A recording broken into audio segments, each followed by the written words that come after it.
Joe Rogan Podcast. Check it out. The Joe Rogan Experience. Train by day, Joe Rogan Podcast by night, all day. Art Bell was the best. Driving home from the comedy store at like 1 o'clock in the morning, hearing some dude who claimed he was a time traveler. Remember when he there was a dude that claimed to work at Area 51, and then it cut out the radio show cut out? Yeah, that was a good one. Art was the man. Yeah, that's why we put that photo up there. Because he was, a lot of the subjects that we covered, he was the original guy talking about these things on the radio. Yeah, and then the fact that he just kept the open lines. If you're a time traveler, just call in and tell us what's going to happen in the future. Yeah, people that were kidnapped by Bigfoot, like no matter what, Art was like, interesting, tell me more. Yeah. Like he was open to just talking to anyone. It was great. He never called bullshit. No.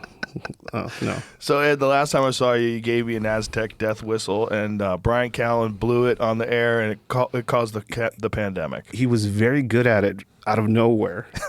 He just like grabbed it and woo. We have another one. Oh, no. Don't. Look at this. Probably. That's. Luke Caverns gave us this one. Yeah. That's a good one, right? That is a beautiful one. Let's not repeat it, I guess. I'm not blowing it. I don't know if it's true or not true, but it's an odd coincidence. It definitely was. I got a lot of messages about it. Like, hey, this was kind of coincidentally at the start of this pandemic. Like, don't put this on me. Listen, man, people have been blowing them whistles all over the world. Yeah, there's a bunch of those whistles out there. There's no way. There's no way. No. The only thing is, I don't think anybody ever blew one on a podcast that was seen by millions of people. I mean, you were directly responsible for those to become this viral, popular thing. No, like, few people knew about them, but they became this international thing now. Like, everybody talks about death whistles now because of it. Well, I don't know. They are weird. The sound is creepy. Yeah. Definitely weird. Ghostly. Yeah. If you heard dudes in the distance making that noise and you knew that people were after you and you heard that, you'd be like, oh, fuck. Yeah. I mean, it definitely keeps you up at night.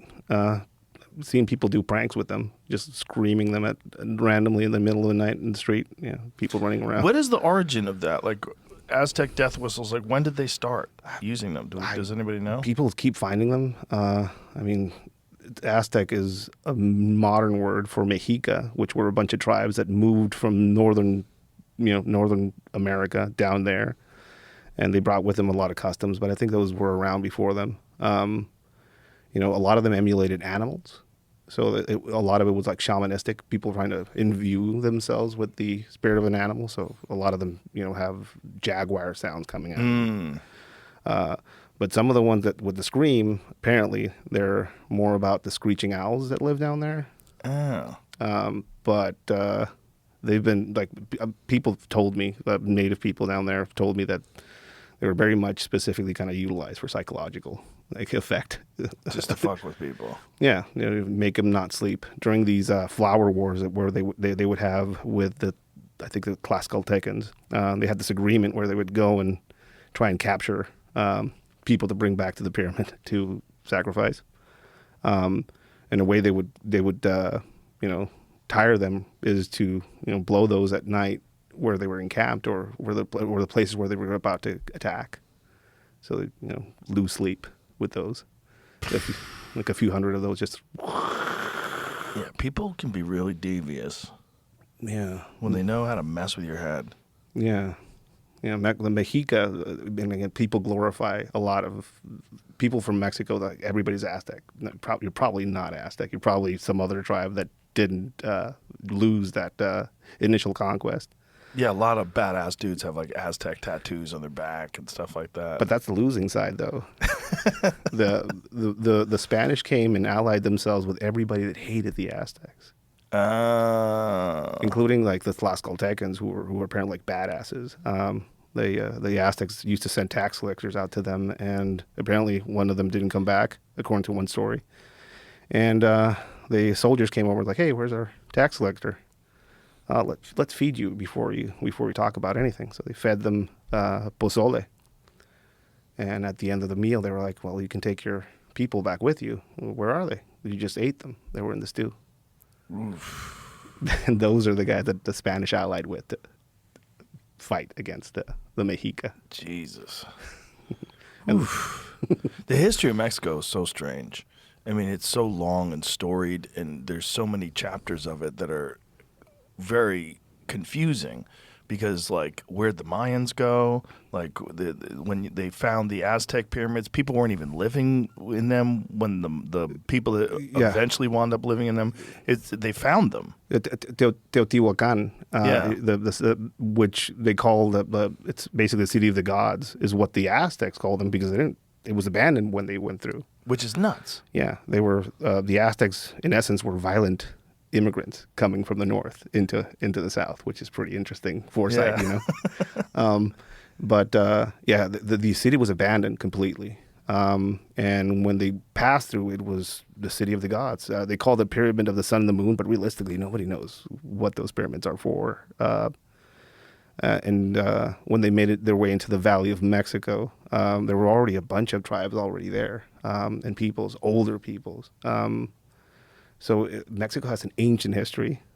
People that want to assume that the Aztecs are ancient history don't know anything about history. They're pretty new on the scene as far as history when it comes to Mexico. Which is really crazy. Yeah. And it's really crazy that most modern people don't even, I mean, especially in America, don't even understand that the reason why everybody speaks Spanish is because of the Spaniards. Yep. It's not that the Mexican native language was Spanish. No, it was the language they assumed once they were conquered. Yeah. And there's a bunch of lost languages. Yeah. Something interesting happened with them. And Hernan Cortez and the Conquista and the Spanish are all perfect villains in history, I guess. People, it's perfect, man, if you kind of look at it from the outside perspective. Colonial invasion. Yeah. But when you kind of look at it, I mean, they were just getting off their own conquest. They were conquested by the Moors. So they were getting free from that. So they were already mixed in there. They're brown people on that boat. It's not blonde-haired white people coming on that boat. There's already brown people on that boat coming. Hernan Cortez is very much painted as a villain in this story. But when you kind of look at the ways that the conquest took place in Mexico versus other parts of the world, there was a lot of brutality. There was a lot of ignorance, a lot of religious nonsense on both sides because the Aztecs also did a lot of horrible things. But in the end, I think Mexico went the route of mestizaje. We decided to mix. Like the Spanish decided to take wives among the natives. They decided to give honorary titles to the people that helped fight the Aztecs to help with the conquest of what wasn't Mexico, was just this valley at that time.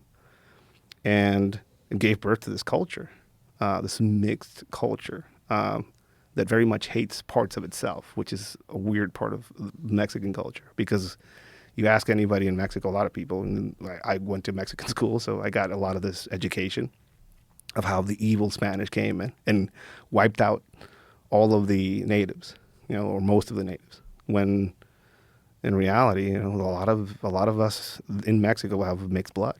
Most of us have mixed blood. There's a lot of Spanish blood in us. So we were very much taught to hate ourselves in a way. And I think that has something to do with a lot of the psychology and the culture in Mexico. There's a whole part of our history and ourselves that we hate, but it's essential. Like we say, like, the president of Mexico, the past president, the current president are all about sending the king of Spain letters to have him apologize for the conquista. And it's funny, like some of the bloggers from Spain will respond like, "You're asking that in Spanish." Yeah, right. And you're probably an ancestor of those very people, so it's kind of you more than us. Yeah, because we didn't even go over there. We're still here. Yes, and well, right. And people ask where the Mayas went. They're there. You go down there, you meet people. They look Mayan. Exactly like the paintings. If you've ever been to the anthropological museum in Mexico, which I highly ask people to go and visit, it's beautiful. They have a whole Mayan exhibit there, and it's like startling how their culture was so advanced, so detail orientated, and they, the whole feeling of them just being gone or like disappearing as a mystery. But then you go down there and you see these people there. They look Mayan. Yeah, they look very different. It's interesting. I went to Chichen Itza, and first of all, I mean, I know that the pyramids of Egypt dwarf even that, but when you go there, you're like, what happened? Yeah. Like, how did you guys do this? Like, Yeah. how are you building these immense stone structures in the jungle way before Europeans ever settled into America? Like, way before there was anything like this anywhere else. A lot of strong backs, a lot of work ethic. There's no doubt. There's who no built doubt it. there was a lot of that, but there was also a lot of like incredibly sophisticated engineering. Yeah. Like, this isn't just like a one-time project. You got it right the first time. Like, how are you guys so good at, like, when you look at the Chichen Itza pyramids, where you can't walk up them anymore, unfortunately. But when I was, you'll get lynched. yeah, you get in big trouble. But when I was there back in the day, you could climb up them. This is like, I guess, early 2000, and you were allowed to walk up that. But they'll fuck you up now. There's been videos of people doing things, and then the locals they'll get lynched in the bottom Yeah. if you manage to climb that thing right now. Yeah, people are like, there's fuck. there's a watch guy all the way on the top and a bunch of dogs always on. That's a weird thing about old pyramids. I don't know why dogs like hanging out up there. Oh, really? Yeah, like the one in the Sun Pyramid in Mexico. There's always dogs on top of it, and this one there's also always dogs on top of it. Like Every now and feral dogs or yeah, domestic dogs? just wild dogs just Oh, hang up out Jesus. there. But I mean, when you see these things, like, give us some of the images of when you see some of these. There's some dogs. When you see some of these pyramids like that, like, that's so different. I mean, that is so sophisticated. It's so bizarre. Yeah. We had a really good guide there when I went, and the guide was showing us this one area where they would take whatever psychedelic plants. They had like some ceremonial room where they would take psychedelic plants, and he was telling me that it's not totally understood what they were doing or why they were doing, but it is widely accepted that some of what they were into had to do with psychedelic rituals. And he thinks that had a lot to do with why they were able to make these kind of insanely complex structures. And a weird thing that I've also kind of like realized after just talking to people and going down there and kind of seeing some of the artifacts, a lot of the psychedelics that they actually took were self-harm and mutilation, bloodletting type activities. Really? Yeah, a lot of the Aztec priests, you see the pictures of them pulling a cord with thorns through their private parts, trying to invoke in them these I don't know, visions. So just being in such extreme pain and such a bizarre state of mind that you transcend. Yeah, which matched up perfectly with some of the Catholic worldviews when they arrived. When you look at a lot of the culture, specifically in Mexico, you see that they met kind of like a perfect culture. Like they matched in a lot of ways. When the Catholics arrived. Yeah, the Mexicans were venerating a mother goddess at a grotto area in Mexico. That's where the What is this, basilica is. Yeah, these some of the rituals. Oh yeah, they're What's going on with that? They're calling these bloodletting. yeah, but they're spine, porky spine, something spine. Yeah. And it's coming out of that area, and there's a. Oh, that's wrapped around his dick? It looks like it. Yeah. It's pretty close to that area. A lot of people want to go. Blood's coming out of A lot of people want to go take ayahuasca down there, but I don't see a lot of this probably coming back, or maybe I don't know. But that's a big part of what they also did. You know, a lot of his mouth. bloodletting, pain. A lot of human sacrifice, too. Yes. Yeah. Which a lot of people in Mexico are now. Oh, it's a big exaggeration. It's like a propaganda denial, and then you go there and there's like stone skull piles commemorating whatever war and depictions of them in codices that they themselves made of just getting sacrificed people on top of pyramids, pulling out their hearts. Well, that was that one statue that's on top of the pyramid that's like a bench. They were explaining to me that that's where they would sacrifice people. I mean, it makes sense. Right. Even the way that in the art it's depicted, you can't fake that. Most people would think you'd go through the rib cage to get at the heart. But no, they go through the diaphragm right down here. So that's why there's a lot of depictions of some of these gods like Micantlecutli, which is the lord of the underworld in the Aztecs. Sometimes it's depicted with a skeletal form with its hands spread out like this, and you'll see a split diaphragm on the bottom coming out underneath its rib cage as a signifier that that's. Well, they go up to grab the heart. That's where they go up to grab the heart. Show that sculpture, that flat bench sculpture that is like a man. It looks like he's sitting on his hands and knees, but with his torso faced upward. That one, yeah, that was the one they were explaining to me. And again, I imagine that a lot of these things, I mean, you have to interpret because there are things out there that I don't understand. But I know blood was very essential, and it was an essential thing for these cultures. It's one of the most powerful offerings you can make. And a lot of the Catholic side of things that came into the country, that came into this area, just intermingled perfectly. They were also talking about a god that. Look at those skulls in the corner, right next to your cursor, Jimmy, in the middle there. Right there. Yeah, where the capital of Mexico is right now. There's a big cathedral behind it. There's the Templo Mayor, the major temple of the Aztec Empire, and there's a lot of those types of symbologies around it, just skulls, because that's where they would have the Sempantli, I think it's called. Sorry if I butchered the word.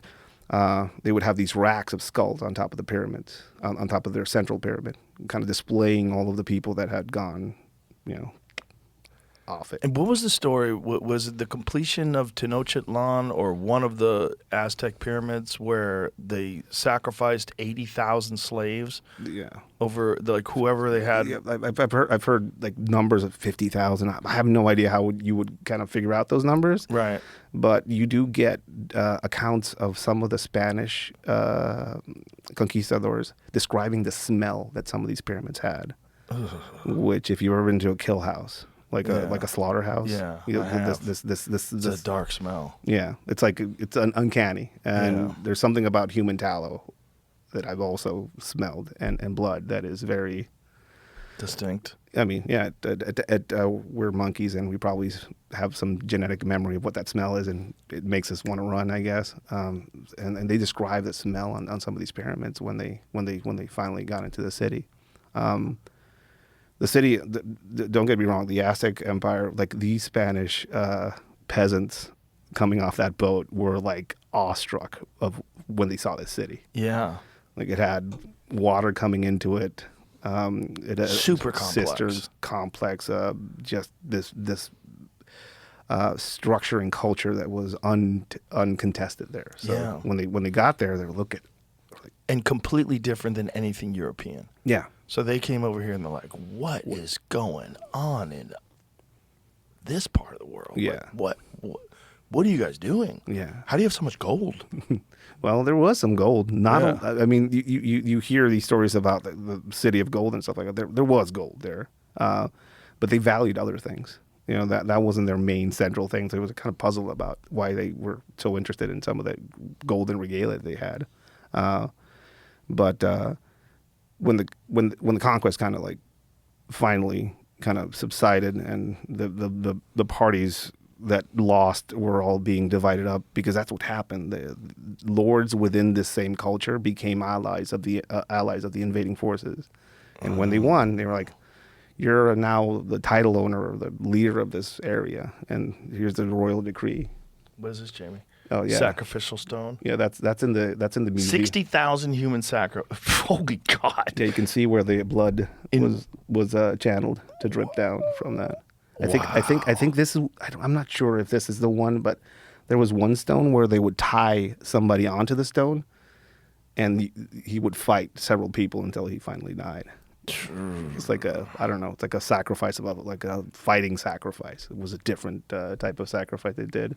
Human intelligence applied to cruelty is very bizarre. It's very bizarre when you see torture. Yeah, torture, just that kind of stuff. Just what people would do for just pure entertainment or ritual, or because everyone's afraid to die, so you just show death in the worst form, in the most cruel and uncaring, sacrificial form in front of everybody. Children, cutting people's hearts out while they're still alive. It just keeps everybody on edge. It's a spectacle. Yeah. This is part of the show where I talk about AG1, which I've done for years, and usually I like to talk about routine. And don't get me wrong, because routine is super important, and AG1 is exactly the kind of daily, easy routine that can help you feel healthy and help you get the nutrients that your body needs. But even if you love a routine, isn't it nice to switch it up a little? Well, here we go. After 15 years of the original, AG1 has introduced 3 new flavors: tropical, berry, and citrus. It's still daily, it's still a routine, but it's no longer one flavor fits all. And honestly, the best part is that's the only thing that's changed. Besides new flavors, we're talking about the same science, the same 75 plus ingredients, and the same exact benefits. I partnered with AG1 for so long because they're committed to constantly improving. And now that includes offering 3 new flavors. Subscribe today and choose tropical, citrus, berry, or the classic original variety. If you use my link, you'll also get a free bottle of AG-D3K2, an AG1 welcome kit, and 5 AG1 travel packs with your first subscription. Just go to drinkag1.com/Joe Rogan or head to the link in the description to get started with AG1 and try the new flavors yourself. That's drinkag1.com/Joe Rogan. It's a spectacle, and I'm sure it keeps, there they go, sacrificing people and then throwing their bodies off the side. Yeah, and people keep denying that actually happened, but it's I think it's the same phenomenon you get in the U.S. where all of Native Americans were like peaceful and it was like a utopia before they came in. And, Well, that's one that really bothers people when they want this binary sort of analysis of North America. You know, the white people were bad and evil, which for sure they were. And they came over here and there's this good people that were just living off the land in harmony. Like, not really. In fact, they were killing each other. Yeah. Not only that, that was their favorite thing to do. Where we are right now, the Comanches, all those motherfuckers did was eat meat. They didn't have any artwork. They didn't have anything other than bows and arrows. That's all they made. They made teepees, they made bows and arrows, and they fucked everybody up. And their favorite thing was to go to nearby tribes and kill everybody. Yeah. That was their fun time. Yeah. They loved to, and they would torture people in the most horrific ways. In Empire of the Summer Moon, which is an amazing book on the Comanche, from right in this spot, and they would take people that they captured, they would cut their arms and legs off while they were alive. So they would hold them down, immediately hack their arms and legs off, and then throw them on a bonfire to watch them wiggle. Fucking yo. Like, you gotta be. That's dark. Yeah, that's bloodlust. I don't know what that is. I mean, if you, let's say they did that in front of the enemy that they just conquered. Yeah, well, they would keep one guy alive to watch and then let him go. Yeah, go tell everybody. Psychological operations. So at the everybody else gets butchered. One guy they let go. You go tell everybody. No, we're out here. No, no. And also, like, if you think about it, some of the horrors that are still happening down south. Yeah. You sent me this message last night of these 6 or 7. I'll send it to Jamie because it's pretty crazy how often this stuff happens down in Mexico and how little of it we ever hear about it. We don't really hear too much about these insane mass murders that take place down there. There was a beheading down in Mexico, and it was it's a safe, or not a historically safe, part of Mexico, that where this type of stuff doesn't happen that much, but things are changing rapidly down there. It's evolving quickly. The culture that we have down there. I don't know. Like I do believe that there's some sort of genetic memory. I bet there is. It makes sense. I think there's genetic memory. 6 severed head found on the side of the road, the chilling message in one of Mexico's safest regions. And what part of Mexico is this? I think it's Puebla region, if I'm not mistaken. Yeah, Puebla and Tlaxcala. Puebla, I mean, it's a beautiful place. If you go to Puebla, visit Puebla, guys. It's beautiful. But this is... Just don't be there at the wrong time. Just don't work for the cartels, I guess. The act... So this is an interesting thing that I heard long ago from somebody. one of the first jobs I did was cut somebody off a bridge, and one of the older guys that was with me, I was like horrified by this kid, 16, 17-year-old kid, told me, "Oh, they're being kind." And I'm like, "What's kind about leaving somebody hanging from a fucking bridge naked? His family's going to get something to bury at least." So it dawned on me that was an act of kindness. So having somebody beheaded is even so normal. It's even crueler. Yeah, because they now have no body. They have no body to bury. Yeah, and there's a lot of coffins with just a head, or not even that, in Mexico, buried in the ground. But just think of how insane it has to be to where hanging someone from a bridge is an act of kindness, because at least you could find the body. It is the evolution of what is considered normal in Mexico. People will get shot by the dozens. People will get displayed in this horrific, and people will just go back to work. That's every day, and that's the scary part of it. I think for most of the people that live down there is how normalized it has become. It's not an abnormal thing to hear some of these things. And this is not, in terms of America, our understanding of Mexico and cartel culture, this is not something that was ever talked about when I was in high school. It was never talked about when I was a young man. It never came up. It wasn't a thing in the news. Cartel violence was not. I think the first time people started getting like an inkling of this was in the 90s, when the phenomenon of this guy Adolfo Constanzo happened. This was in the border between Texas and Juarez area. He was they called him the narco satánico, the Satanist narc. Oh boy. He was a high-level practitioner of something called palo and santeria, and he would do rituals for people, like in cartels. And he started his own cartel because he was pretty successful at social engineering and folk magic, basically, is what he was doing. And at some point, he started believing in his power, and he instructed some of the members of his gang to abduct an American because he needed a brain for his cauldron, where he would do some of these rituals. And I think that's the first time Americans got a little like a small glimpse of the underground brutality, monster, religious occultism, and just torture and murder that has been going on down there for many years. But it has gotten really bad in the past 20, 30 years. So this has always been going on.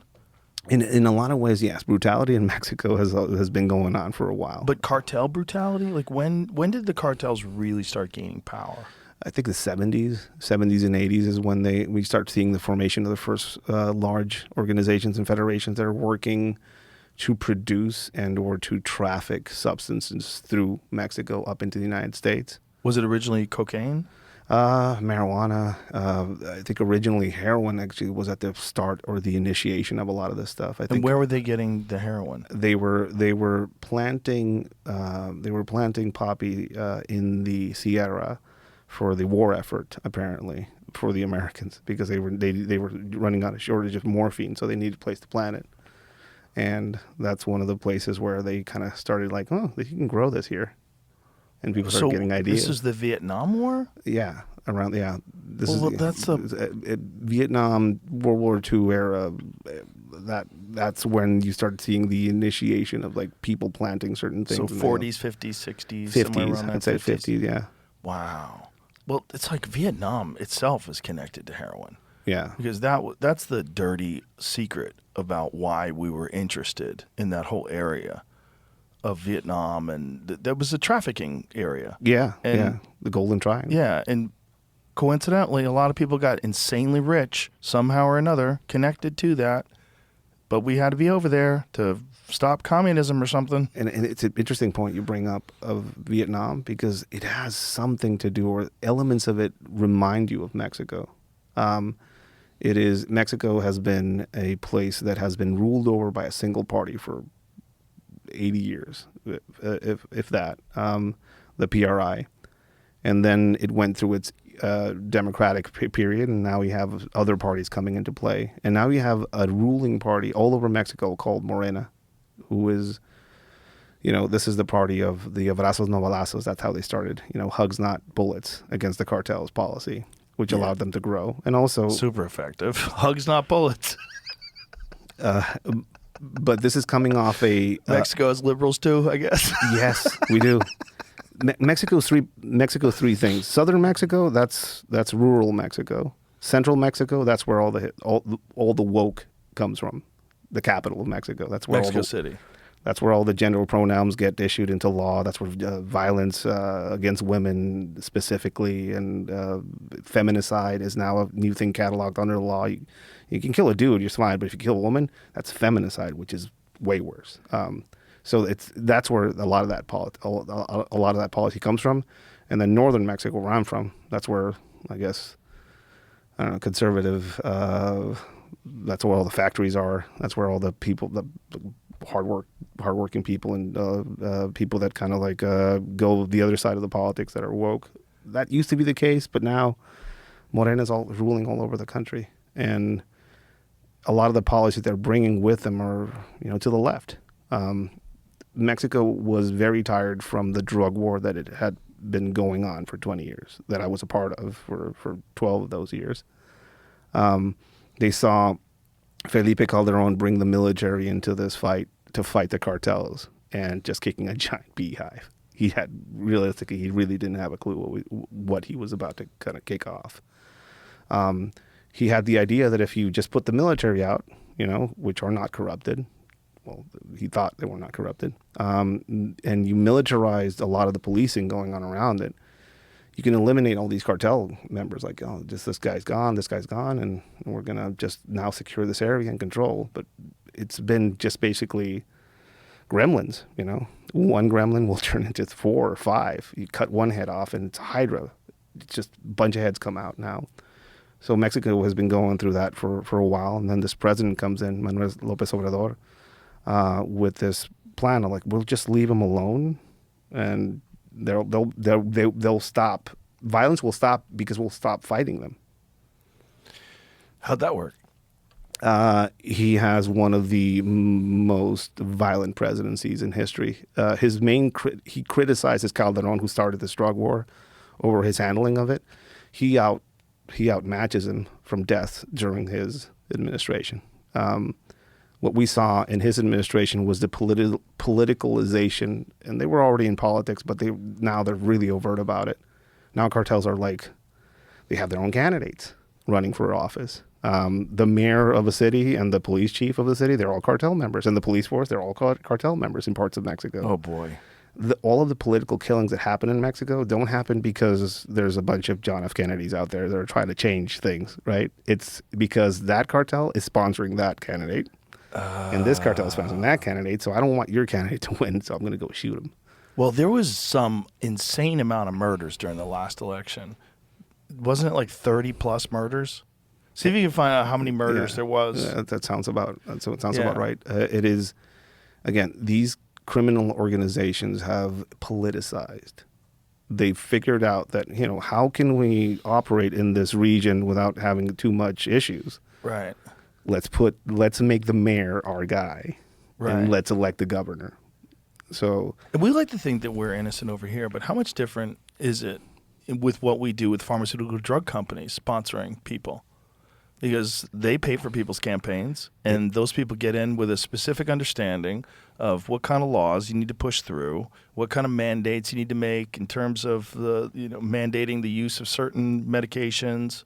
It's a different type of corruption. It's a different type of corruption, but it's still drugs. Still drugs. Yeah, up to 60 politicians in the 2024 general and local elections. 60 politicians were assassinated during pre-campaign and campaign periods. Fucking imagine if that was going on in America. Marjorie Taylor Greene's getting whacked. AOC's getting whacked. Like, that would be fucking crazy. This episode is brought to you by Visible. I want to let you in on something. Your current wireless carrier does not want you to know about Visible because Visible is the ultimate wireless hack. No confusing plans with surprise fees, no nonsense, just fast speeds, great coverage without the premium cost. With Visible, you get one-line wireless with unlimited data powered by Verizon's network for $25 a month, taxes and fees included. Seriously, $25 a month flat. What you see is what you pay. No hidden fees on top of that. Ready to see? Join now and unlock unlimited data for just $25 a month on the Visible plan. Don't think wireless can be so transparent? So Visible? Well, now you know. Switch today at visible.com/Rogan. Terms apply. See visible.com for plan features and network management details. And it is a clear sign that whatever division people had in their heads about the cartels or this organization here, and they're not openly at least involved in any of this political stuff, and no, all that shit's gone. Something happened last year. The arrest of one of the biggest cartel heads in history from Mexico, El Mayo Zambada. He was arrested in Texas. He flew into they flew him into a private airfield under pretty interesting circumstances, and then he handed himself over to authorities. He was arrested there. I mean, that kicked off a lot of violence in Mexico. Why was he willing to fly in? So there's different stories around it. He's told his own story. He's actually talked about this many times openly with his drivers and stuff like that who are driving around. So he just speaks about it. He's older now. He was a ghost. El Mayo Zambada was the legitimate leader of the Sinaloa cartel. The U.S. would say that it was Chapo Guzman. Not really. The Sinaloa cartel was a federation. And a lot of the bigger, older parts of that cartel were kind of headed up by this figure, El Mayo Zambada, who in 50 years was never arrested, never grabbed, never caught. You would hear about him vaguely in certain circles, but everybody knew that guy's the head of the Sinaloa cartel, or he's the bigger guy in that organization, which is a federation of groups. Last time I was here, it was after the Culiacanazo, the incident where they rescued Ovidio, one of El Chapo's sons. 2 years ago, they finally caught up to him. Right, the army did this operation. Same thing happened. All the cartels burned the city, blocked roads and stuff like that. A lot of special operations soldiers died in his arrest, a few of them. And he was finally arrested and extradited to the United States. Conversations probably happened within the United States with Ovidio when he was finally in U.S. custody. And El Chapo Guzman is in a hole, and he's not going to get it out of the hole. His sons probably figured out that if they don't want to get into a hole too, they probably need to cut a deal. And I think, and the theory is, that deal probably included handing over the head of the Sinaloa cartel, Mayo Zambada. Sought by U.S. law enforcement for more than 2 decades, he was taken into custody after arriving in a private plane at Texas airport with Guzman's son, Joaquin Guzman Lopez. Guzman Lopez has pleaded not guilty to federal drug trafficking charges in Chicago. His brother, Ovidio Guzman Lopez, pleaded guilty last month. Zambada said that he was kidnapped in Mexico and hauled to the U.S. by Guzman Lopez, whose lawyer denies those claims. So this is the shady stuff that happened. El Mayo gets brought into a meeting in Sinaloa by Joaquin, who is he's not really into the drug. He's not one of the powerful brothers of the Chapo Guzman brothers that are in the drug trade. He's kind of like wanting out, basically. So at some point he cuts a deal. And in this deal, he said, I'm going to get this guy on a plane and I'm going to fly him over, and we're going to make a deal. That's the story.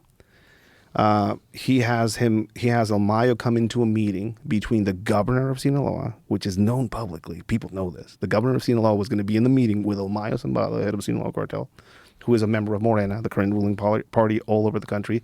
Also no investigation. Also he's still in power, which is shady as fuck. Between him and a man named Gwen, who was, I think he was the director of the university there. They had some sort of political dispute, and El Mayo was being brought in to, I don't know, negotiate or like influence that, which tells you a lot about how the cartels and politics and the universities are tied, right? At that meeting, Nemesio Cuen, who is a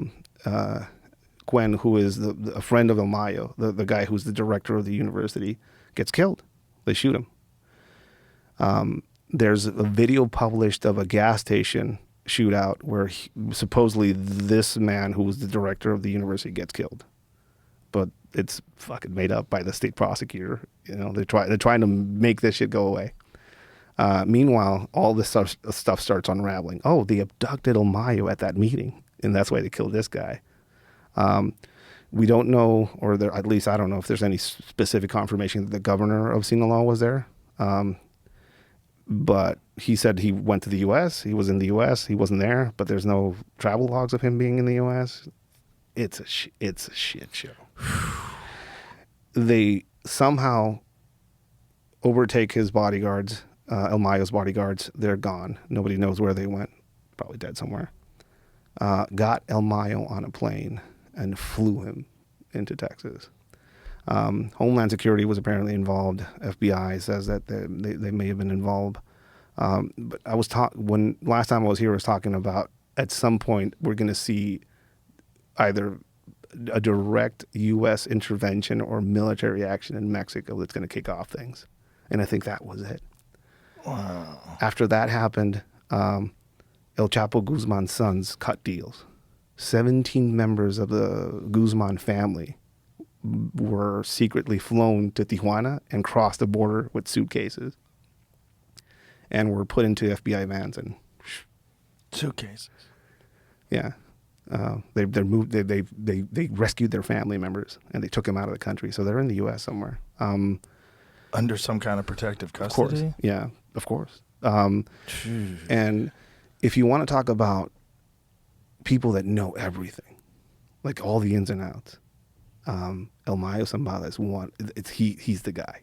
He knows. Where is he being detained? I think he's in New York, and I think he just declared himself guilty, and he's probably going to cut a deal.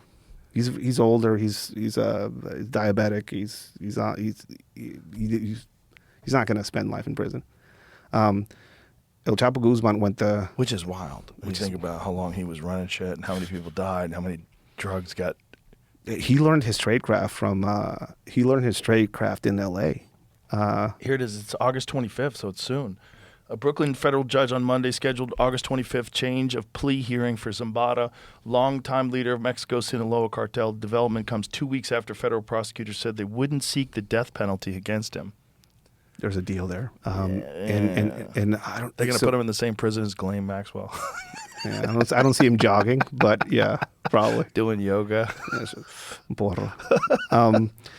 There's a deal coming, and there's this sense in the U.S. that Trump came into power and declared these organizations terrorist organizations, and there was a expectation that meant gloves off and you're going to see military action pretty soon. But what we've seen has been a very calculated surgical operation. It looks like, I don't know. I mean, you see, they took out the head of the Sinaloa cartel, and Sinaloa has been on fire ever since. It is open warfare between the last remaining sons of El Chapo Guzman and the sons of El Mayo, who are now... I've seen video. It's bananas. It is a war zone on the streets. See if you can find some of that Sinaloa video, Jamie, because it is shocking. When this war kicked off between these two factions in Sinaloa, schools closed. People didn't want to go out because their cars were going to get jacked to get burned and put in the middle of the street. Companies closed. All of the luxury environment around these criminal organizations that they built up. I mean, these were criminal organizations that had Louis Vuitton stores in Culiacan, and really? and exotic cars being sold in store in these dealerships, and all of the bands that would play live music at their places, and all these exotic seafood places. All these places just how are they going to sustain themselves now? This economy started crashing, and it's the Mexican government comes out, the presidenta, the current president, Sheinbaum, comes out, and she blames this state being on fire, the U.S. Like, the U.S. came in here and abducted El Mayo Zambada, a Mexican national. And they charged Joaquin Guzman, who was involved in the operation to pick up El Mayo, they charged him with high treason in Mexico for abducting El Mayo Zambada and putting him in the U.S., which is high treason. He's charged with high treason. So for abducting a drug lord. Yes. Whoa. Which is like, I don't know. Like, I'm doing the math on all of that. Wow. But you have this situation now where she's blaming the U.S. for basically causing this instability. Give me some volume on this, cause oh, this is the members of El Mayo's family shooting up all the luxury houses of those chapitos. Jeez. I hope these guys are using ear protection. No, they're not. We'll talk about that in a bit. Yeah, you could probably sneak up on all those motherfuckers. Yeah. They're probably all deaf. But they're basically shooting up all the luxury apartments that they know are owned by the Chapos in that area.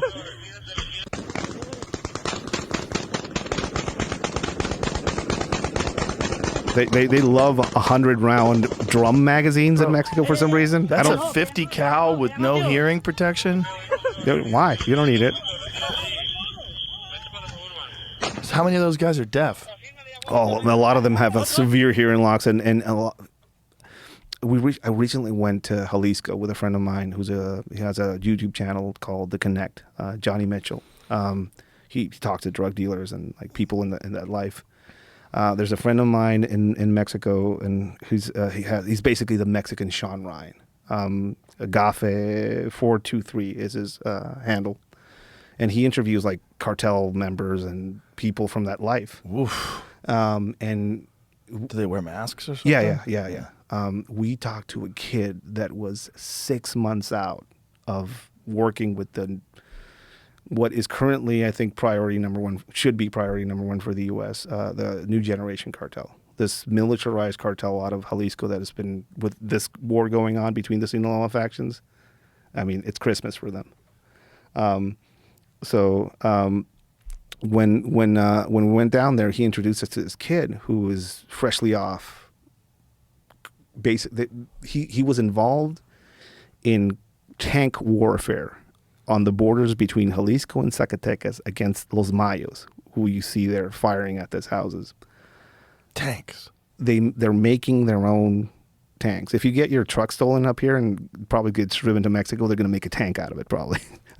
They're making these artisanally made tanks, basically. Mostly what they are like are that? Yeah. That's a pretty old one. I think that's from the Zeta period. That's cool though. That looks like a fucking Mad Max vehicle. But what they do is they make these tanks. And his job was to be in the back of one of these with a 50 cal rifle. So what they do is you'll get into a dirt road, and they'll put their trucks like this with their backs turned. And I was like, why don't you just ram them with the front? The engine will go out. You have to ram them with the back of the truck.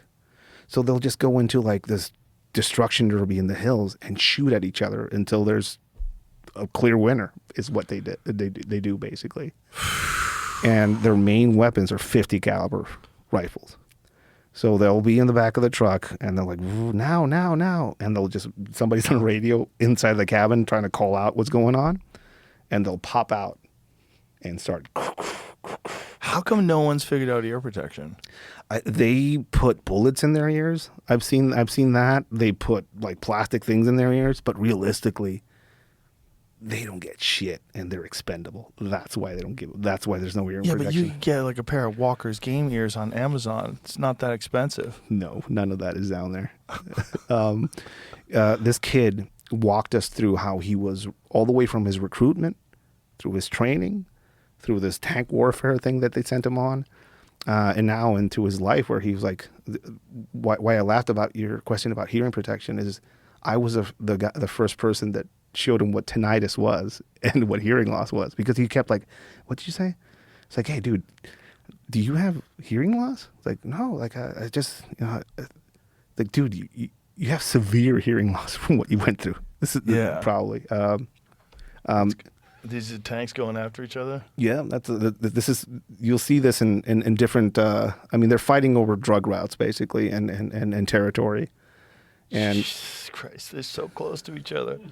It's 50 caliber at like a 10-foot distance. And the drones are now involved in this as well, because why not? Of course.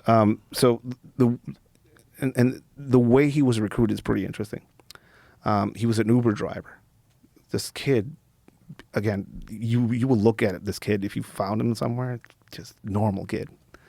He's 23 right now, I think, but looks like a kid. Uber driver, crashes into somebody, accident, doesn't have enough money to pay the extra for the insurance. So he's like, God, what am I going to do? Married, newly married. What am I going to do? Goes on TikTok. And he sees an advertisement on TikTok for like, hey, you need money? This is how much we pay you if you come work with us. It's a cartel advertisement. The cartel uses TikTok to recruit. Yes. Facebook, TikTok. Of course. But totally makes sense. But specifically TikTok is one of their biggest recruiting methods. And it's in the open. It's not like you have to access this private page and go and do this. No, it's like, hey, you want to come work for the 4 letters is the way they call themselves? Yeah. Just call this number, right? So he called this number, and he was like told to meet somebody at a bus station. He goes, meets these people at the bus station. They put him in a car. They check them, like, give me your phones. We don't want to be tracked. And then they drive them to a place where they were going to be trained, I guess, is what he said. And then cops stop him in the road, beat the shit out of all of them there, torture a few of them. What are you doing? Where are you going? They don't tell him anything. Don't tell him anything. And after they got the beating of their life, they're like, good, you passed the test. And now you're going to go to the cabin. Oh, so that was what it was for. But the uniformed cops were all cartel members. Oh, my God. And the police, these are places where everybody's in on it. So it's just to see if you'll crack. He gets driven to one of these ranches, these training camps. And it's not like, I remember seeing the Al-Qaeda training camps where the guys are on the monkey bars and stuff like that. These are military compounds that are in the Sierras and in the mountains. There was a case recently where they thought they found these mass graves that turned out to be actually training camp. There were dead people there, but they found all these shoes that they were calling them Mexican Auschwitz. But what they actually found is a processing space. Like, you go there and they strip off all your clothes and your shoes and they leave them there because they give you new shoes because they don't want to be tracked. So it was one of those processing places. So then you you then end up in some of the training camps. He describes active duty military personnel training them in the hills. Mexican military personnel training them in the hills. Former special operators from Colombia. Some former special operators from Mexico. Some from America as well, right? There's rumors, and again, I've not talked directly to anybody that knows of that, that has had eyes on them, but there are rumors of at least 2 American specialists of some sort, because I've heard Delta Force and SEALs, and I don't know. But there is a clear communication of methods and technology. IEDs are a thing in Mexico now. Like IEDs are very reminiscent of things that you would see in Afghanistan and Iraq. And the only way that they come over here is not from an Afghani or an Iraqi coming over and showing us how to do IEDs. It's probably an EOD tech of some sort from the U.S. that has some experience that doesn't know how to make some of these. That's one place where they were learning their tradecraft. Another one is Colombia. Colombian operators have been showing up in weird parts of the world fighting. I mean, they're in the Ukrainian war right now, learning about drone technology. Some of the operators from Mexico that went to fight in the Ukrainian front are now back in Mexico, showing the cartels what they learned about drone warfare in the Ukraine war. Whoa. So this kid describes this training camp where it's the army. People are marching around, people are in uniform, people are getting trained, and they'll get people brought into this training camp and like, hey, let's see if you're worthy, and they'll give you a gun and like kill them. Just kill some random person. Yeah, and this kid describes how that's the first dude he killed, just an unarmed dude that he was dragged into that camp. So they just drag a dude just to see if you're capable of taking someone's life. I think he was one of the guys that tried to run. Because it's like the military, but they'll kill you there if you fucking fuck up, or they'll beat they'll beat you, flog you. It is a job. It is like a structured job. You get money paid to you every quincena, every 15 days, and a bonus at the end of the month. You get equipment. You get selected for certain activities. He was selected for tank duty, and they sent him on this fucking tank to fight in the hills. Some people get selected to manage some of their drug stores. Some people get managed to just be lookouts. But it's a giant network of people that they've managed to create for themselves in this region, this new generation cartel. It's one of the largest and fastest growing cartels in Mexico, and it is now probably operating all over Mexico. And recruiting people on TikTok. Most of their recruiting is through TikTok, yes. Openly, and again, it's not. You don't have to search for it. It's there. People smugglers advertise on TikTok constantly as well. Like they'll have videos of people here in Texas that went through the border recently, and with a newspaper, like, "Hey, I'm in Texas now. Look at the newspaper." And like they were in Mexico like a few hours later, a few hours before with the newspaper, and like, this is Saul. Saul is the best smuggler out there. Hire him for like a safe crossing. This is on TikTok. I mean, it's in the open. It's people, wild. People don't realize how big of a tool that's being utilized in Mexico as a recruiting tool. It's a propaganda tool as well. That's what they'll talk shit to each other through that medium. How did this kid get out? He ran. I think he managed to prove himself a bit, and he managed to get the favor of one of their leaders, and he told them like, "Hey, I know you don't want to be here. Just leave your shit and run. I guess don't come back. Don't look back." Oh, so they let him run. They let him run. But not everybody gets that opportunity. So it was just somebody who liked him, maybe. He said he worked well in that organization. He got favor, and eventually he said, "You know what? I have a wife and a kid that I need to get back to. Is there a way?" They let him go. How long was he being held? I think he said something about 6 or 8 months, and he went through some shit. Most of what he went through was in the border between Jalisco and Zacatecas, where the Mayos are trying to fight over that territory. It's basically one of the corridors up into the border region of Mexico, through Mexico. So that's, people are always fighting over these regions. He came back with PTSD, hearing loss, and again, all of these things are unknown. Like, he's a Mexican kid without health insurance. How is he going to know any of these things? Right. When I talked to him for a bit, he was like, "Oh, that makes sense." I was like, "Yeah. Do you drink a lot?" "Yeah." "Oh, I know why. I used to drink a shit ton." Nightmares? "Yeah." Like rage moments? "Yeah." Like, this sounds like you have PTSD, dude. Like, sit down. But he's like one in 1,000, thousands of kids like that out there who've gone through some of these things, both on the military and police side and also the cartel side. Highly traumatized individuals but there's nothing for them down there. If they talk about what they did, they're in trouble. If they look for help, there's no help out there. So this kid is trying to reform his life with all this fucking damage in him. He lost his family. Wow. That he fought so much to get back to.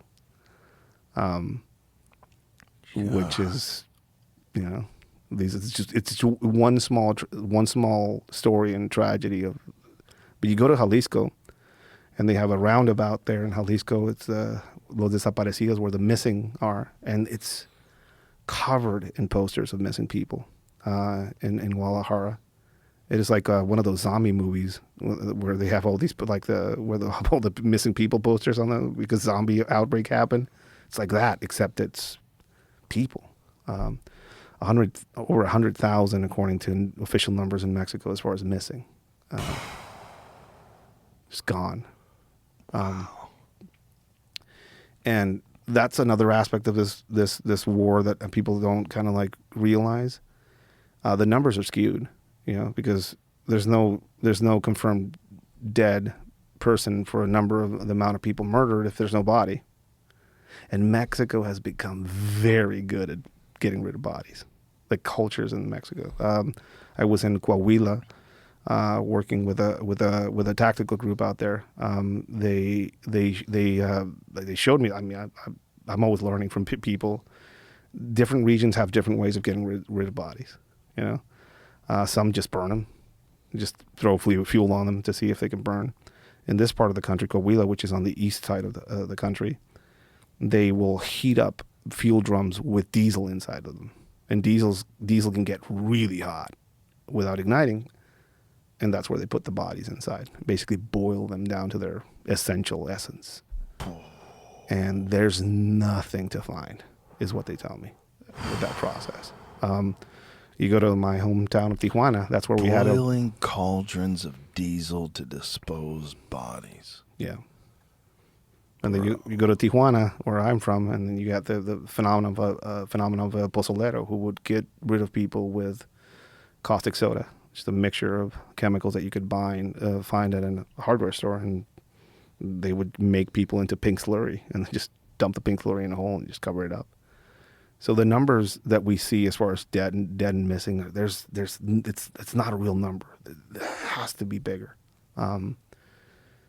It is a place where you'll go into some towns and there's just a bunch of old men and females because all the men were gone. Or you'll see like these abandoned graves in some place. I talked to a lady who's a part of some of these. There's these organizations all over the country right now. There are grassroots organizations that are basically just dedicated to finding clandestine body disposal places. They're looking for their family members, basically. How do you say that word? Izaguirre? That's the one I told you that was people were trying to make it seem like this was like an extermination camp. How do you say the word? Izaguirre. Izaguirre.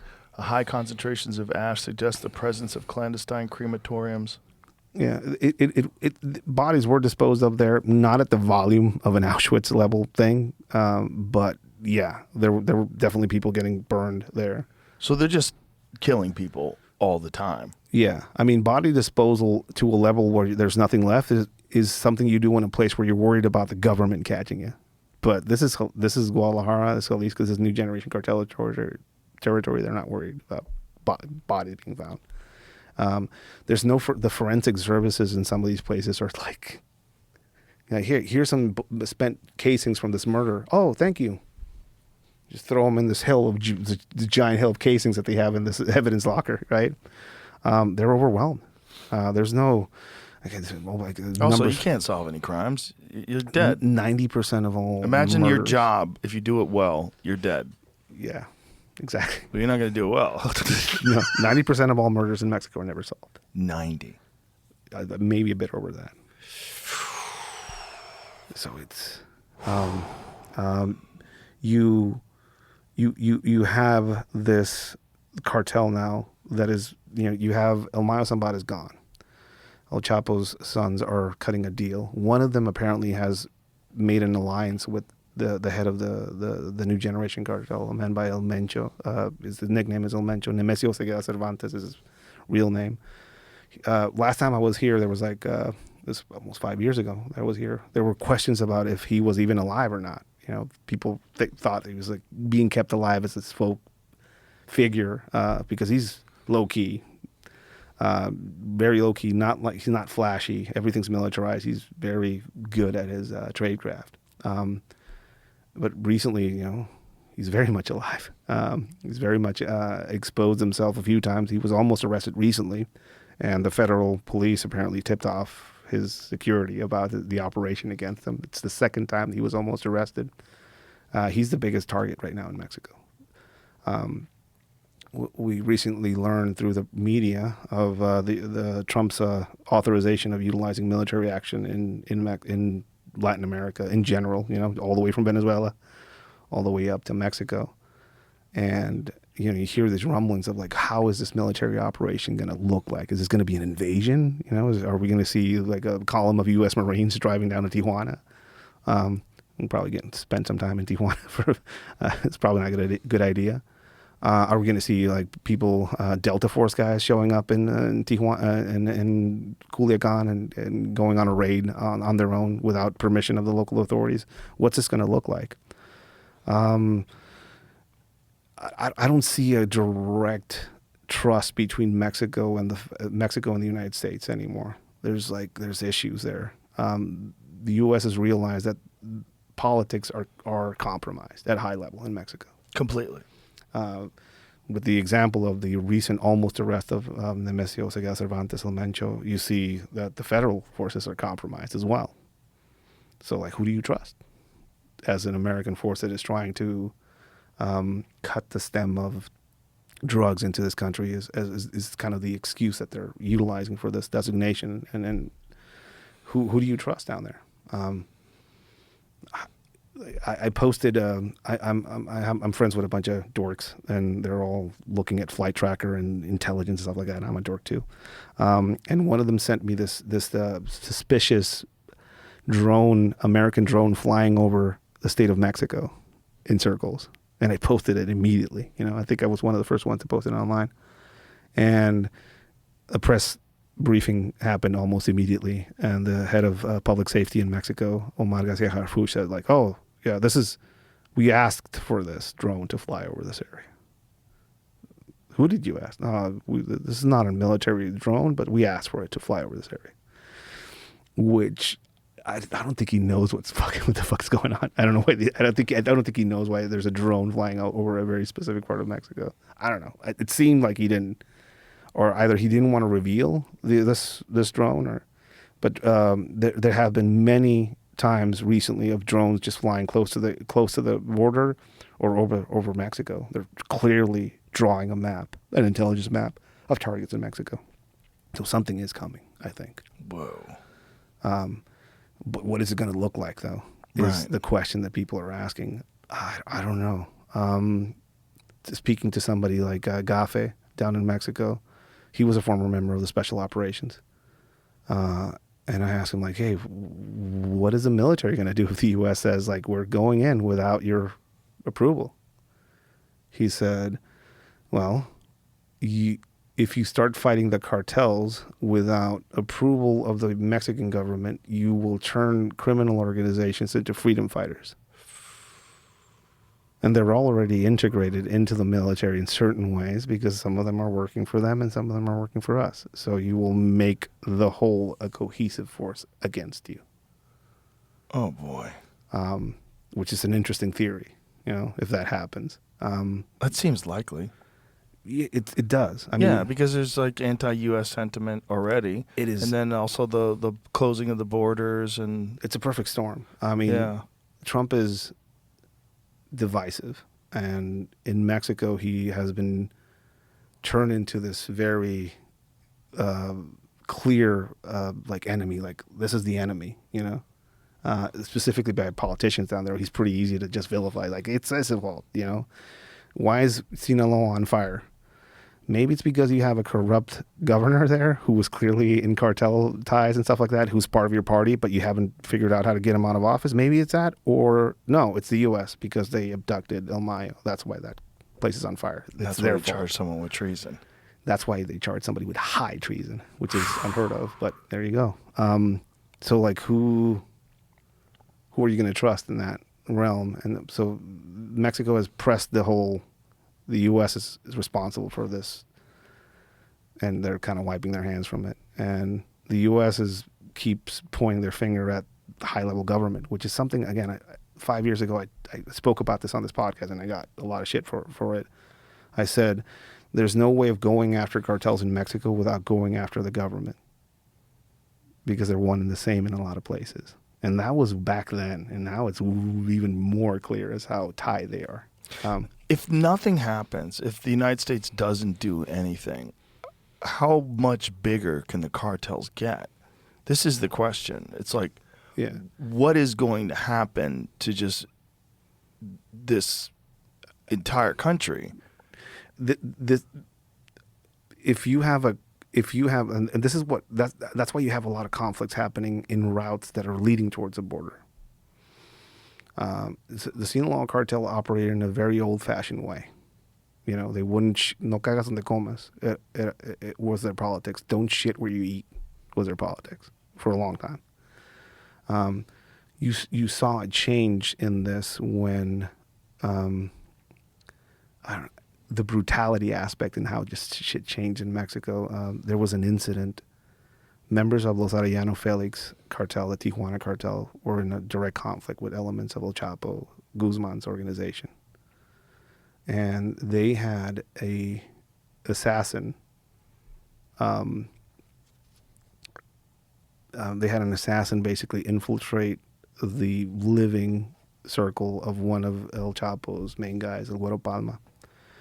And he seduced his wife, killed her, and abducted his kids and threw them off a bridge and sent that video to El Güero Palma.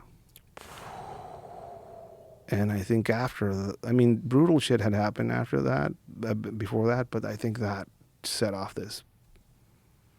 At some point, that whole war that happened, you start getting the element of the Zetas coming in, who were former special operator guys who basically said, like, we can start our own cartel, which a lot of them were Fort Bragg trained individuals that went down to, some of them went through the Green Beret course.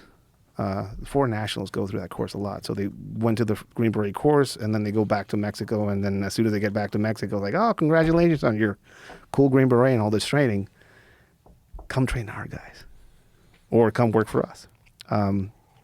So at some point, all of this started militarizing the conflict in Mexico. It went from gang against gang violence, which is like very reminiscent of some of the stuff that happened up here during the gang era, or some of the Al Capone era, shootouts between people. The Zetas changed the game. They started bringing in guerrilla warfare tactics into this realm. They started doing all of those torture videos and cartel execution videos. That comes from them. They realized that part of a guerrilla warfare campaign is propaganda, and how can you make propaganda of shooting a guy in a field? Right, film it. So they changed that game. They started realizing that it's one thing having a kid with like sneakers on the back of a truck with an AK whose dad was part of the organization and he brought his kid in. But it's probably a better idea to have militarized or paramilitary groups working with us, So they started getting these evolutions of ideas of what a criminal organization should be. And all of that, the members of the new generation cartel that is now kind of like dominating Mexico started off as a Zeta hunting force by the Sinaloa cartel formed in Jalisco. And they said, like, well, we can do this for ourselves now too as well. So that's how they originated in a lot of ways. So this organization has taken the textbook learning process of all these other cartels and is now this cartel with all this foundation, educational foundation, as far as how to set up an organization, how to set up all these transnational routes, how to operate on both sides of the border, how to augment their capabilities constantly through technology. Drone warfare was first seen, I think, in Mexico. You saw drones dropping bombs and shit like that in Mexico before the Ukrainian conflict. But they got really good at it. I mean, the Ukrainians have fucking taken that shit to an art form. There are Mexican nationals fighting for their foreign services, their foreign brigades in the Ukraine. And some of them have gone into that route, drone operators. And some of them are coming back. and you started seeing this sudden sophistication. It used to be bomblets dropped from these commercial drones, and the explosives in them were probably mining level explosives. You start seeing these bomblets made, and they were more reminiscent of Colombian explosives or IRA era explosives. And now you're seeing these coordinated drone attacks on military forces in Mexico. I think they recently got some high level army official. They got him with a drone. Didn't kill him, but they almost killed him.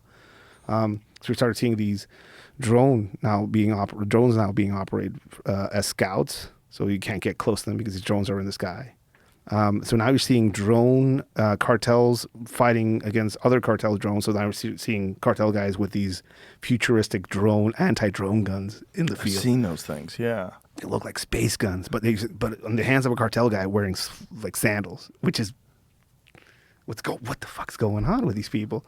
So you start seeing all this augmentation of capabilities. This single cartel now has all of this history behind it, all of these lessons behind it, all this training behind it, all this technology, and it is poised to punch a hole right through its territory and go up north into the United States, right? There are no segments of the border wall currently that are actually controlled or a city that is controlled by the new generation cartel that is on the border. That's not the case now.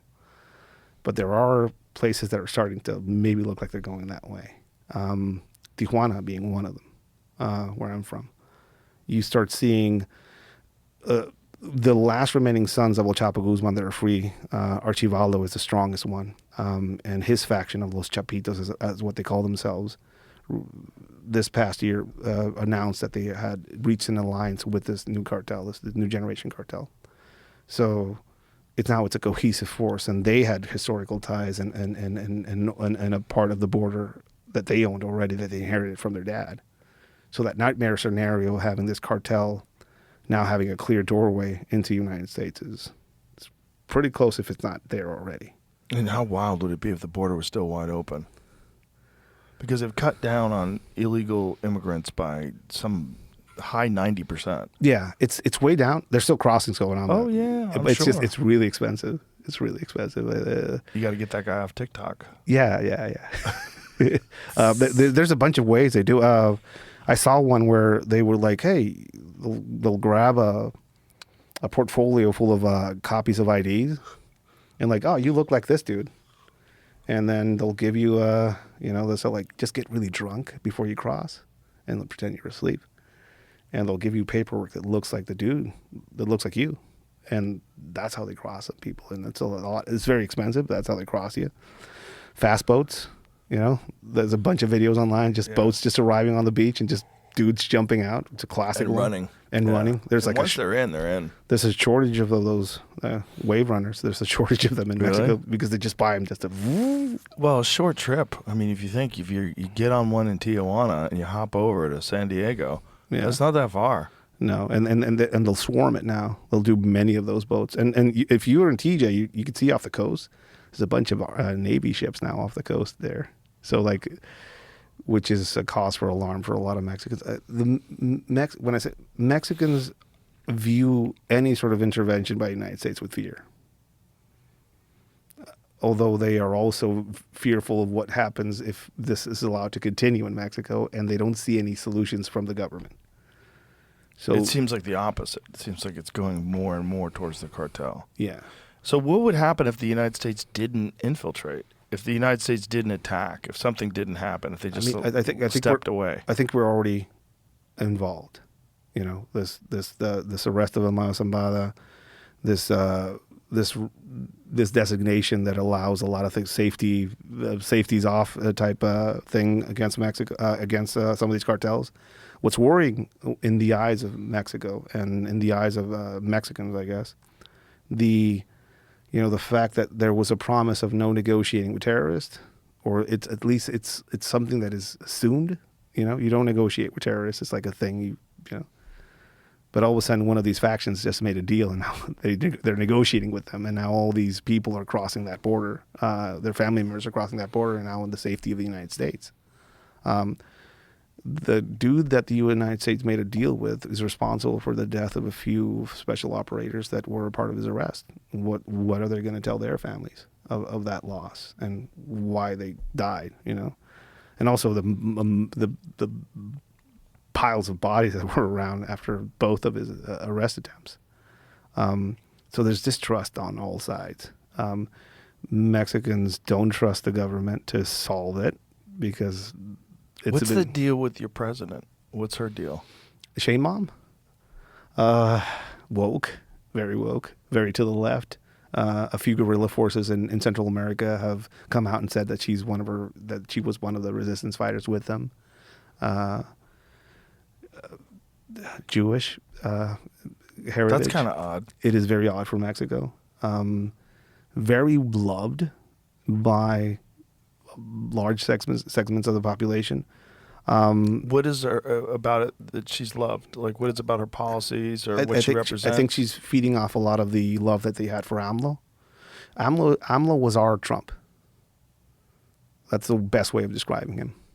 Populist guy, drain the swamp rhetoric, like all these other guys. The conservatives can go, they're gone. We're going to win this. He won by a landslide. But he kept talking about conservatives and the previous parties, and then but all the Morena party is made up of all these other politicians just switching sides and joining his party. So Shane Mom came in with a big job on her hands as far as security. She immediately reversed the whole abrazos no balazos. I mean, there's balazos on the table now. I recognize that. She brought into office with her a man. What did you mean by that? When you're saying balazos, what is that? Abrazos no balazos, like hugs not bullets. Right. She got rid of that, and now there's a lot more. There's a lot of balazos. There's more bullets now. Okay. There's a man in power right now, a security official named Omar Garcia Harfuch, who he has a sordid history in Mexico. He comes from people. He has been in circles of people that have been involved in some shit, but he himself has not been. There's nothing on him that we know of. El super policía, the super cop is what he called him. He's very well loved by his men. I actually talked to a few people that work directly with him. He seems to be like a guy who's willing to go up to task. And he's receiving all this pressure from the United States that, like, we need results from you guys. Like, what are you doing? So he has been heading up operations against some of these organizations, specifically in Sinaloa. And we've seen record-breaking fentanyl seizures and high-level politicians being caught up in some of these things. And specifically, the interesting part of the operations he's conducting all over Mexico is he's actually going after municipalities. So he's going after like municipal presidents and some of the local governments that are basically all corrupted. He realizes that, hey, where's the cartel here? Oh, the cartel's a government. The local government's a cartel. Oh. So they do these mass swarm operations on some of these places where they arrest the police chief, they arrest the mayor. He realizes that this is the front that he has to now fight, because the cartel isn't just these organizations out in the hills anymore. They're inside, they're infiltrated, they're in politics, and people think about drugs only, but drugs don't. These cartels are fighting for huachicol as well, fuel trafficking. There was a family avocados. If you go to Chipotle and order extra guac, you're putting money in the pockets of this new generation cartel or the Familia Michoacana. How crazy is that? It's wild, and it's fuel theft, and the fuel theft side of it, huachicol is what they call it in Mexico, is interesting. But that catches that puts in a lot of people in the United States that have been involved in it, taking illegally siphoned fuel from Mexico by some of these criminal organizations, putting it on a ship and then doing a lot of magic with the paperwork, and then it ending up in the U.S. and money exchanging weird hands. So that's another side of it that people don't kind of realize. One of the look at this. Mexican authorities seized nearly 4 million gallons of stolen fuel. AP News. This has been going on for years, and again, this is another part of the way they finance themselves, and these criminal organizations have been able to grow without. Yeah, they branch out. Oh, they've diversified years ago. Yeah, so they're not just because even if you shut off the drugs totally, they're still making billions. And low key, Mexico has become first world in a lot of ways. First, we're welcoming all your huddled masses. Mexico is the Statue of Liberty. All of the economic migrants that can't afford to live here in the U.S. Move to Mexico. Oh yeah, a lot of people do. There's like giant communities of Americans living down there. When we were in Jalisco, we were surprised to find like goddamn gringos living in the middle of cartel territory. Well, weren't the Mormons the first people to do that? There were some of the first ones to do some of these communities, but like expat communities down in Mexico are common. The Mormons were pretty big down there. Actually, yeah. There's, I think the last time I was here was when that massacre happened. Yes. So they have Mormon compounds in Mexico. Yeah, armed. Mormon. Yeah. They that have been there since strapped. the 1800s. Yeah, Mitt Romney's dad was Mexican. Yeah. Mitt Romney's dad was born in Mexico. That's why he couldn't be president in the United States. It's wild. Yeah, and Mitt Romney's dad was a part of one of those massive encampments of armed people. Yeah. Protecting Joseph Smith's ideas. Yeah. Crazy. Also, like, I remember, like, when I talked about it on this podcast, Mormons from the U.S. corrected me and said that those guys weren't real Mormons. Oh, how convenient. And I'm like, Well, didn't they go over there because they didn't want to get rid of polygamy? I think so. I think there was. They should have stuck around. It's coming back. But polygamy's back in Toronto. Oh, cool. Yeah. Canada, because of Islam. Because so many Muslims have moved to Toronto, they made polygamy legal again. Yeah, I was in Canada recently, and it's like, wow, it's pretty interesting. Yeah, good job, guys. keep at it. I think Mexico is probably if you can invest in any country in the world right now, I think Mexico would be it. Really? The industrial plant that it has, a lot of the stuff that is leaving China, it's moving to Mexico. Youth, it has a consumer base that is growing exponentially. So how do you get population rid of all the violence? Is that possible at this point in time? Is it so soaked into the culture? I think it is. I think we're at a tipping point where the Mexican culture, as in general, is like sick of it. Like it doesn't want this shit anymore. We're seeing attacks on freedom of expression in Mexico in a way because some of these popular singers that would sing cartel songs are now banned from performing them live. So that's like an attack on freedom of speech. But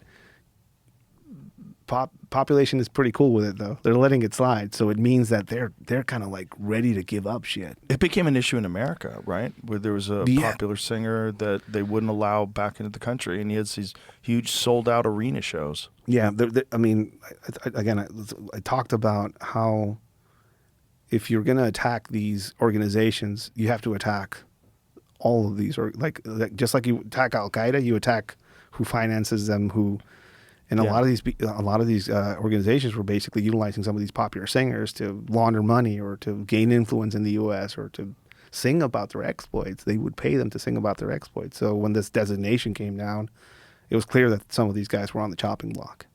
This terrorist designation came down from the government, the U.S. government. It's clear that some of these singers are going to be on the chopping block. Wow. Another phenomenon is that the U.S. is actually... This the guy. 4 million listeners on Spotify every month. Yeah, it's one of Killed many. in a parking lot yesterday. He was killed in a parking lot yesterday? Oh, wow. Musician who celebrated drug cartel exploits and song shot dead in parking lot in Mexico. Oh, yeah. This is yesterday. Yeah. Was this today? Yes. Wow. Yeah. This is the singer, Grupo Enigma. Yeah. He used to hang out with Mayo Zambada and El Chapo Guzman and talk about it openly on podcast in Mexico. And, that's another phenomenon that's currently happening. YouTubers. Since it was so normalized in Mexico, just a bunch of YouTubers started popping up like, I'm a cartel YouTuber. I'm going to talk about cartel stuff on YouTube. And they've been getting... When the Chapitos and the Mayos started fighting over Sinaloa, those Mayos put a plane up and started dispersing pamphlets with pictures of all the YouTube influencers that they knew were helping out the Chapitos faction, or they were working with them. And they've been going down that list. Like, they recently killed one dude at his house who was talking about cartels. So like TMZ for cartels. yeah. The hackers, that's him. Apparently the cartel hired a hacker to send a link to his wife that she opened, and they tracked them where they were hiding. Wow. Like he was all over social media in Mexico, and even regular media in Mexico, talking about the cartels. As of Sunday, no arrests have been reported. No, somebody just walked into his house with a ski mask and shot him through the bathroom door when he tried to hold it shut. Wow. And like, these are all signs that the populace in Mexico, independently of cartels, just the general mass of Mexico, this is the tipping point. They're done with this. They don't want this anymore. Which, what do you do with that energy, that momentum? How many people are we talking about when you talk about all the cartels? How many people are in there? Like how big? Thousands, I'd say. So if it was an army, how big would the army be? I don't know, 400,000 people maybe. Whoa. Yeah. Just like doing really quick math in my head of like approximations of how many new generation cartel members are apparently out there, which there's no real way of knowing, but there are the formulations. How many Taliban were in Afghanistan? I don't know. Jamie, Google that. During the height of the war, how many Taliban were in Afghanistan? And then you see these organizations. I mean, there's the people fighting out there, the people in charge, the people settling up shop, the people in finance, the people that are running the shell companies, the people that are running the actual companies, because these cartels own companies, So like, okay, look at this. Early estimates from 2001 to 2017 range from 45,000 to 60,000. Yeah. There's way more fighters down there than that. How crazy is that? So we spent trillions of dollars. We were there for 20 years in Afghanistan for 60,000 dudes. Yeah. That were hiding out in the mountains. Yeah, then we left, and we left behind Black Hawk helicopters, tanks, and a lot of those firearms are showing up in Mexico. Oh, of course, they're for sale. The night vision equipment. Or the night vision, like high, sophisticated, expensive. I know about night vision. I've been learning about all this stuff in the U.S. From my friends who are all gun nuts, and I'm looking at like, oh God, look at these. I'm like, dude, where are those? They're in a house in Culiacan. It's like, holy shit, dude. How the fuck did they get from? There's routes. I bet dudes got on a plane the moment the U.S. left. They were like, look at all this shit. We got money. Let's make a deal with these guys. Yeah, weaponry is coming in from that side. Obviously, the U.S. is responsible for most of the gun running down to Mexico. Well, let's talk about Operation Fast and Furious, which was bananas. Wide receiver. It started off as wide receiver, I think. That was the original name for it? It's a Bush era. Explain it to people. What happened? So Bush administration, it was wide receiver, and then Obama administration, it was Fast and Furious? And again, I'm going to speak of this. My participation in all of this was I was in Mexico, and a bunch of my friends got killed with those guns.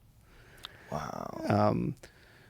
We started just imagine I'm in my 20s back then, and we get in shootouts and people are running around with guns and stuff like that. But it's mostly like AR-15s, AK-47. Some of them are really rusty and old. Norinco rifles from China, just weird firearms. And all of a sudden, you start finding people with 50 caliber Barrett rifles with scopes on them, zeroed in the box with munitions, and then you look at the box where it came in, and you see a label that says Arizona on it. And you're like, cabrón, that's a weird thing to find on this fucking crack house that we're at. And then a few of my friends got killed with these FN-57 pistols that come. It's a high velocity round that comes in them. It was kind of fabricated in the Cold War to fight Russians invading Europe, and they wanted to be able to penetrate their body armor with small pistols and small subguns that they might have in the urban areas. So we started seeing those, and just a massive amount of firearms being delivered specifically to the Sinaloa cartel groups in the area that we're working with. And we didn't know anything about it, like where all these things coming from. Apparently, in the U.S., during the Bush administration, they started an operation that was meant to track firearms being straw purchased in places like Arizona and other parts of the U.S. by individuals, being gathered by cartel members, put into cars, and then driven down to Mexico to supply the cartels. The ATF was involved in all this. Eric Holder was very involved in all this. Their plan or theory was, we're going to track these guns when they go down to Mexico. But nothing got tracked, or at least we don't know of anything that got really tracked or any high-level arrest made because of the guns that they were just allowed to. What do you think's really going on? Because that sounds like a bullshit cover. We're just tracking these guns. I mean, what do you do when you want to destabilize a region if you're another country? You give guns to the shit starters. Why would they want to destabilize them in such an immoral way that they needed this to happen so badly they were willing to give them weapons to kill each other? I mean, it's back then it was a Sinaloa cartel trying to fight control over the area, over some people that were coming in, like the Zetas and other organizations. And I don't know why would you send guns to this specific region? I'm not saying that the U.S. purposely armed a single cartel in Mexico, but that's what it kind of looks like. Yeah, that's what it looks like. That's the only thing. And this was the purpose of it. And this is what we saw, because a lot of the things that they were because it looked like a laundry list. Some of the stuff that they were bringing down, 50 cal. Why do you think 50 calibers started getting were so hot back and still are so hot? It's because people started doing armor, so they needed a way to getting through armor. So 50 cals, right? And Americans, especially some of my American military and police friends, are always making fun of the fact that none of these big ass rifles have any sights on them. They do have sights on them, but they get stolen by the cops before they put them in front of the picture for the news. But I've heard. It wasn't me. That makes sense. You get a nice expensive red dot on that. Fuck you. These guys don't even have sights on their guns. They can shoot. They can shoot far. They can shoot well. Some of them, not all of them. Yeah, if they've got expensive guns, of course they've got sights. Yeah. That's ridiculous. Yeah, but everything gets stripped off. Donations. Of course. Makes sense. These started showing up in Mexico. A bunch of people started dying, and then 2 federal agents that were doing a protection detail died down there during a cartel shootout. I'm not too sure on the details of this, but they were involved in a shootout in Mexico. They were doing a protection detail down there. One of them was a Border Patrol agent assigned to this, Ryan Terry. They set up a foundation in his memory, and I think I raised a few grand for this foundation. And I did that only as a point to be able to say, hey, yeah, I raised this money for this foundation to honor this fallen police officer that was in Mexico, that was killed by American guns that were given to the cartels, to bring attention to the fact that, we know who Ryan Terry is, but do we know who my friends are who were killed by these guns? Or a lot of the unknown people that were killed by some of these guns that were allowed to walk through that border knowingly by ATF officials, even though the people running these gun shops were like, hey, dude, are you sure? They want 4 AKs. Are you sure? Yeah, let them walk. They're under surveillance. We're tracking these. And they just go down.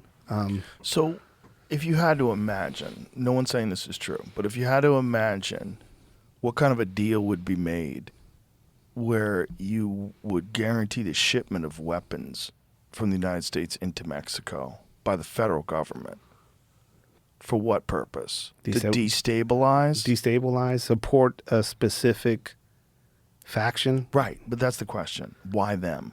And what was it? Money? Was it influence? Were they working on something? There's a lot of. We're in the realm of theory right now. Of course. But El Mayo Zambada learned his tradecraft in Los Angeles 50 years ago. And one of the people that was instrumental in showing him how to run drugs and move things through countries was a man who was a Castro-era police officer who was involved in the Bay of Pig incidents. Whoa. That man married his El Mayo's sister, and that's who taught El Mayo Zambada everything he knew about moving things around borders. Wow.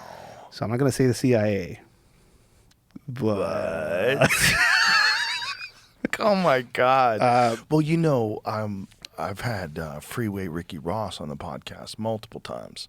And for people who haven't seen those episodes or heard me talk about Ricky, Ricky is the real Rick Ross.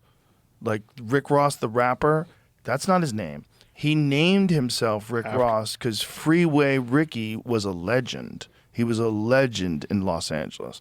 He was the #1 cocaine dealer in Los Angeles, and he was getting it all from the CIA. And he was helping funding the Contras versus the Sandinistas in Nicaragua. And he had no idea because he couldn't even read. yeah. And that same Contra situation pops up again with the death of Kiki Camarena, the DEA agent. There was 2 major prisoner extraditions of cartel members from Mexico to the U.S. And the first one that came through, I think a year ago, was the apparent murderer of Kiki Camarena. It was a cartel member, and they've always pinned it on him. Like the cartels were. That there was this giant grove of marijuana out there, and that Kiki Camarena saw it and reported it. And Caro Quintero, who owned this plantation, had him killed, right? And we actually went down to Jalisco where he was tortured and killed, and talked to the locals there, and they were like, "Ah, la casa de la CIA," like that, the CIA house. They're like, what? That's what some of the people there say. And you ever seen the video of Michael Ruppert, who was a friend of mine who passed away years back? He was a former Los Angeles narcotics officer, and he was on C-SPAN at a hearing, and during the hearing said, "I have personally witnessed the CIA selling drugs in Los Angeles," and everybody goes fucking crazy. It is the wildest thing to see because this is like, Jamie, was that the 90s? Yeah. Do you remember? Were you around when Ruppert was a guest? No. Ruppert was pre-Jamie. Wow. Yeah, so Ruppert was on a couple of times. And then he took his own life one time. He was very depressed. I don't doubt that he took his life. He was living pretty destitute. I think he was in a trailer. I get it. The end wasn't good. But there was a movie. Here, let's listen. Mike Ruppert, 1996. Let's play some of this because it is crazy. It's crazy. This is all live on C-SPAN. Los Angeles Police narcotics detective, and I work South Central Los Angeles, and I will tell you, Director Deutsch, emphatically and without equivocation. Can you speak further into the mic, sir? These mics don't seem to be... I will tell you, Director Deutsch, as a former Los Angeles Police narcotics detective, that the agency has dealt drugs throughout this country for a long time. Yo. It was great. And he goes into detail. And look, these are all LA people, and they're like, fucking thank you. But this is like The head of the CIA is up there too. Yeah. I believe at the Yes, table. yes. this is like conspiracy theory. This never happened, but Exactly. there you go. Now, can you please... Look at the head of the CIA. Now, can you Look at him. I refer direct... Wait a minute. That guy's got a human skin suit on. That's a demon. I mean, Listen to when when Ruppert I talks. just wrote a note to that guy too. Yeah. Wait a minute here. Wait a minute. If you don't like what's going on here, please leave now. No, leave. No, leave now, because there are others who do want to hear what's going on in this room. Shout out to Juanita for getting control of the room, because everybody went nuts when he said that. So he elaborates. To the center section. I mean, when you say you went nuts, Director Deutsch, I They're- refer they're- Look at it. He talks to the specific agency director. operations known as Amadeus, Pegasus, and Watchtower. I have Watchtower documents heavily redacted by the agency. I was personally exposed to CIA operations and recruited by CIA personnel who attempted to recruit me in the late 70s to become involved in protecting agency drug operations in this country.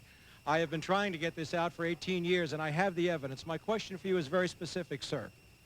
If in the course of the IG's investigations and Fred Hitz's work, you come across evidence of severely criminal activity, Let him speak into and the it's mic. classified, Will you use that classification to hide the criminal activity, or will you tell the American people the truth?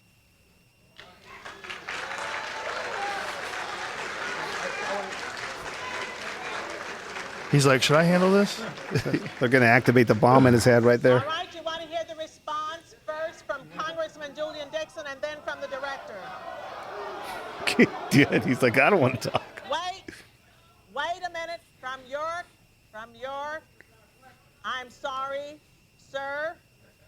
I will allow the director. Look at that guy in the back with his fingers touching Making me together. so nervous. He's there to try and pull him out if something you happens. have information about CIA illegal activity, I don't know about those hands. That guy's doing Bill Gates you hands. should immediately bring that information to wherever you want, but let me suggest 3 places. The Los Angeles Police Department.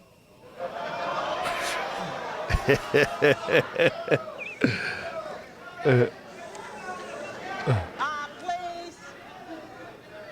I'm Sorry, others want to hear this answer. I am sorry, others want to hear. Check out that dude in the front with the leopard hat and the leopard scarf. the Los Angeles Police Amazing, Department, amazing Inspector segment of time. General, or office of one of your Congress persons from this. I did that 18 years ago, sir, and I got shot at for it. Wait a minute, sir. You hear him? I did that 18 years ago. I got shot for it. it. Jamie, find the trailer for that movie they did with him. So they were interviewing him. I forget what the entire premise of this thing was. They were interviewing him for something, and he was so intense. They decided to do an entire movie of just Michael Ruppert sitting in a chair in like a warehouse, smoking cigarettes and talking about the collapse of the global economy. God. Collapse. Play the trailer for this because it's so nuts. See if you can find the trailer for Collapsed. Yeah, I mean, the whole CIA thing is. This is Michael. We are all collectively responsible for what may be the greatest preventable Holocaust in the history of planet Earth. I have 30 years of experience as an investigative journalist. I've broken major scandals, going out to try and map how the world really worked as opposed to the way we were told it worked. Our map has proven deadly accurate. My economic predictions, we had it so right. In 2006, we said, get out of debt right now. Check your mortgage carefully. We issued a whole series of warnings. It will be nothing like we have ever seen before. That's January Everything 2005. that we said was going to happen is taking place right now. Gold prices, Pakistan, Afghanistan, the stock market. It's not that Bernie Madoff was a pyramid scheme. The whole economy is a pyramid scheme. Of course I've been called a conspiracy theorist, but I don't deal in conspiracy theory, I deal in conspiracy fact. The mortal blow to human industrialized civilization will happen when oil prices spike and nobody can afford to buy that oil, and everything will just shut down. Unlike the Great Depression, we do not have infinite resources.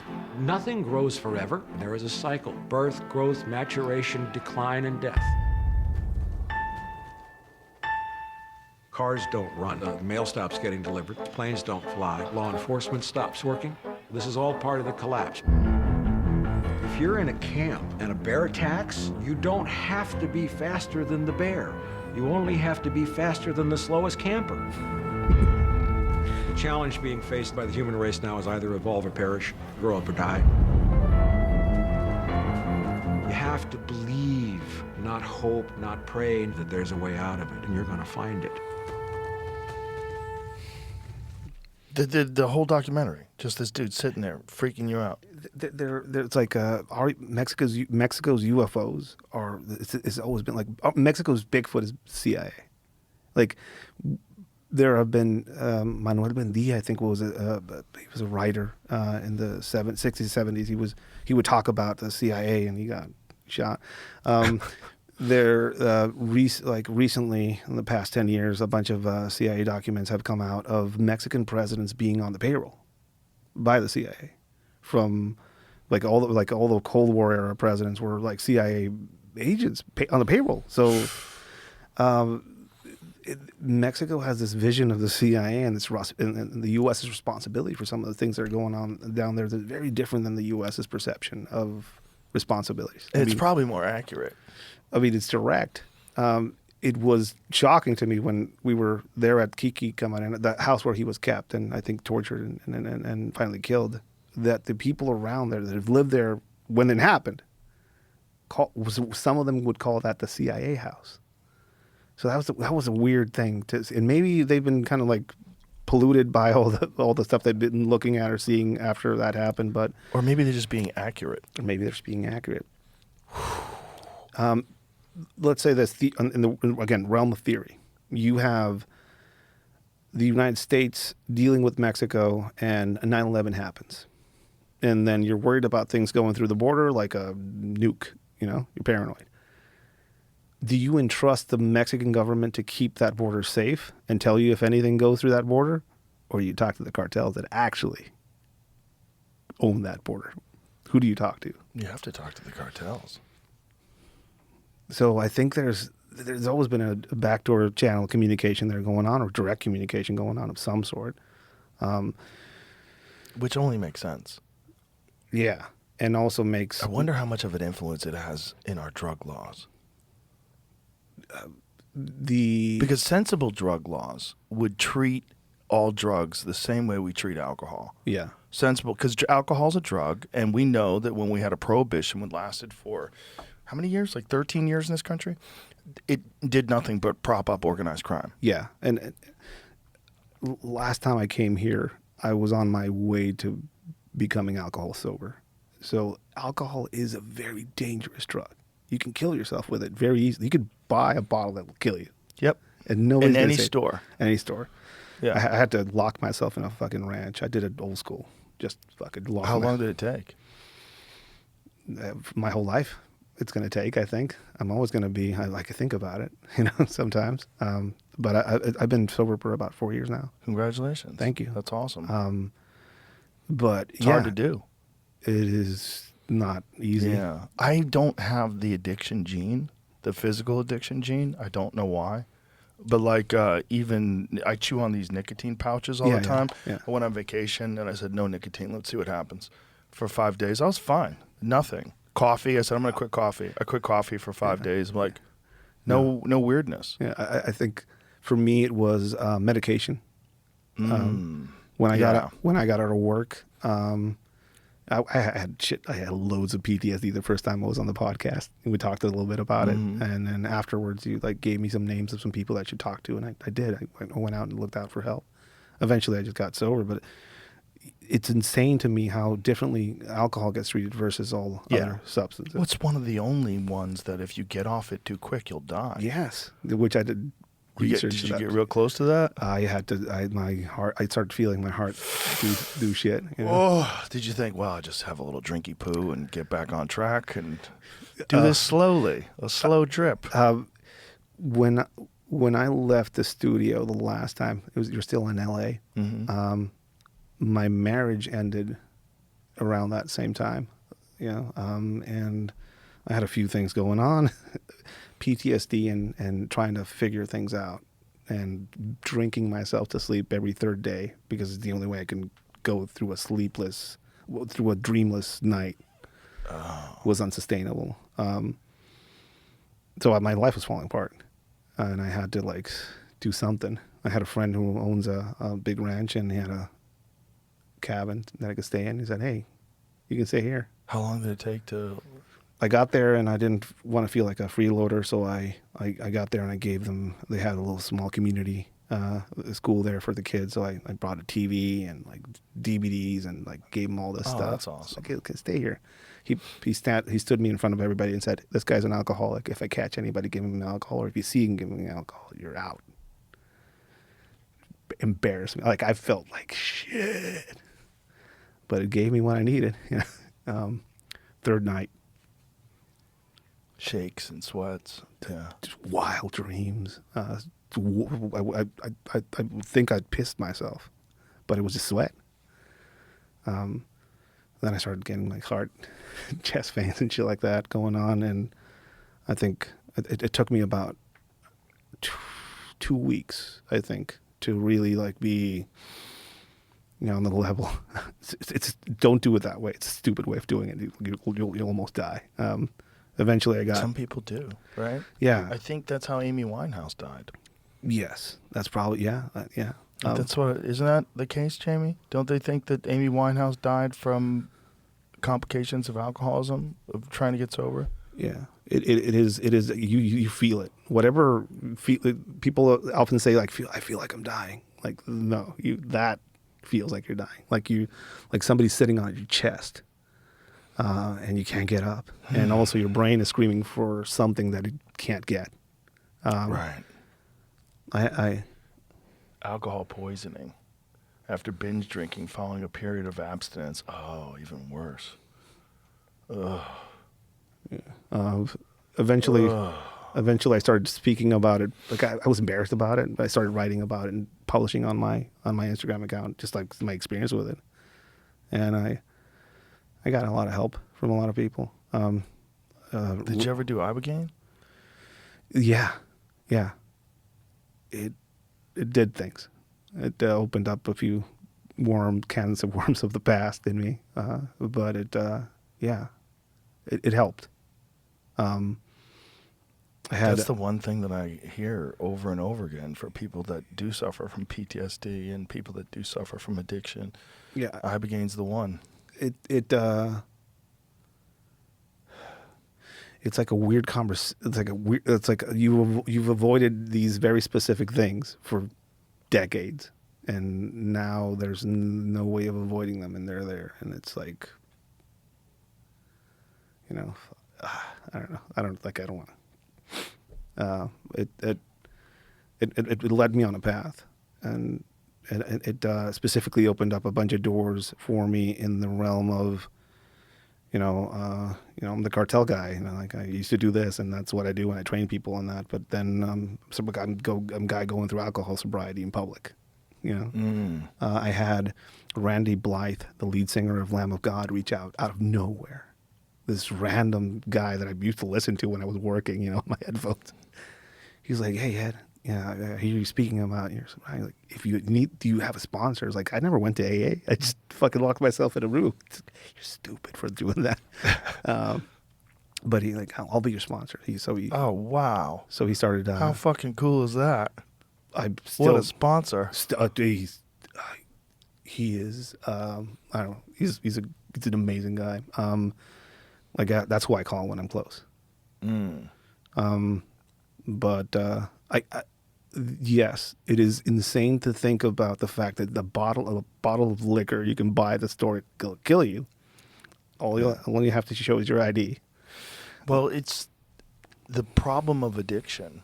This is the actual fuel that runs the cartel. There's a giant problem in the United States of people and this appetite for illegal narcotics. Yes. And this pretending that people aren't doing these drugs and like the pretending that making them illegal is going to stop this. No, all you're doing is propping up the cartel. That's all you're doing is funding the cartel. And then also helping the alcohol lobbyists in this country. Yeah. The perfect storm was the outbreak of the prescription opioid epidemic in this country.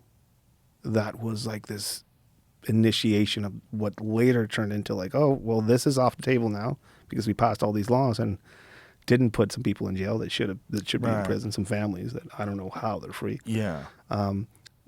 But then what takes its place? Somewhere in Mexico, people were growing poppies, and they said, well, let's add a little bit of fentanyl into these very weak poppy yields of heroin and see what it does. And it kicked. Oh, so that was the source of it, that the heroin was weak? These hillsides have been leached for years from growing weed on them. So the topsoil was bad. Let's they were doing monocrop agriculture with drugs. My God. Industrial monocrop agriculture with drugs led to fentanyl being introduced into them to make them more potent. Wow. And then also weed legalization in parts like California led to interesting phenomenons. Some of these fields were no longer profitable. So they would switch to poppy. Mm. And one thing that people don't realize is that a lot of these things get tested out first in the markets in Mexico, because Mexico has giant drug markets and that are fought over. And people will, try this. Try this. Oh, boy. It's like trial samples that they hand out at the supermarket? Oh, no. So at some point in the past, somebody down in Jalisco probably tried the first load of Mexican fentanyl loaded heroin. Somebody somewhere out there probably did the first hit and was like, holy shit, you got a winner here. Or died immediately. Or and died. They said, hey, that's a little too potent. Yeah, because the amount of fentanyl that you need to kill somebody is so small. Yeah, but it was a hit here, though. It was a giant hit here in the U.S. And then Is it as big a problem in Mexico as it is in the United States? No. The reason is wild, though. It's not because Mexico cracks down on fentanyl and there's no fentanyl on the streets. It's because the cartels down there will kill you if they catch you selling that shit locally. Wow. Because this poison is meant to export. Wow. If the cartels catch you selling anything that isn't from them or fentanyl in certain areas, they'll kill you. So that's the best. That's the Mexican Dare program. That is so crazy. Like, they know it's bad. Yeah. Well, they know. And you see some of these cartels publicly claim like, we don't deal in this fentanyl thing. This is not us. Fentanyl as a whole, I think, in the U.S. is kind of down. And I know that not all of it or not most of it is now coming from Mexico. I mean, you'll get pill shipments of fentanyl pills coming from Mexico. A lot of those. But you also get fentanyl in the mail all over the U.S. There's a loophole that is finally being closed about exporting things into the United States. So if they're below $800 or something like that, they don't get the full scan. So I know for a fact there are cartels or groups of people in the United States organizing shipping things to the United States that have fentanyl in them, and they start loading and they're selling fentanyl loaded substances into the U.S. without any sort of cartel or Mexican involvement. That is also happening in the U.S. And the precursors for this stuff all come from China, correct? They all come from China, and this is my observation, I guess. When COVID hit, these precursors started getting really rare for some of these organizations, specifically the Sinaloa cartel was actually getting their fentanyl in the U.S. from some of the last shipments that they were receiving in the ports in the U.S. because the U.S. kept the ports open for a bit longer. So you had cases of cartel members getting caught with fentanyl smuggling it into Mexico because they couldn't get their regular supply from China, from the regular ports. And that's what they were utilizing to infuse the drugs that they would send over to the U.S. But the one that didn't have any of those issues was the New Generation cartel because they own a lot of the ports on both sides of the country. And also they've always had, I don't want to say that the People's Republic of China purposely has been sending fentanyl or has been turning a blind eye to all this phenomenon as a way to fuck with the U.S. It's probably the case, though. Yeah. It's probably the case. Well, it seems like that would be a good move if you want to destabilize a country. How about you get hundreds of thousands of people hooked on this terrible drug? Yeah, and I mean they're all over the illegal weed trade in the U.S. as well right now. Yep. Hundreds of them I saw on the border crossing in single file. I was watching some video that some guy made about Maine. There's this town in Maine, but there's all these Chinese nationals living there, and they've taken over weed operations in Maine. It's wild. It's when we talked about Vietnam, I think Mexico is a weird Vietnam in a lot of ways, because you see foreign influences in Mexico in different ways. The current administration is very close with Venezuela and Cuba, which are enemies of the United States. They're pretty friendly with them. So that's one influence in the country.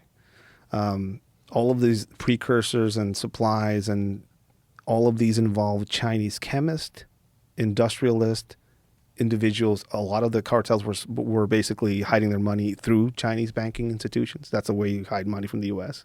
You take it to a Chinese money broker.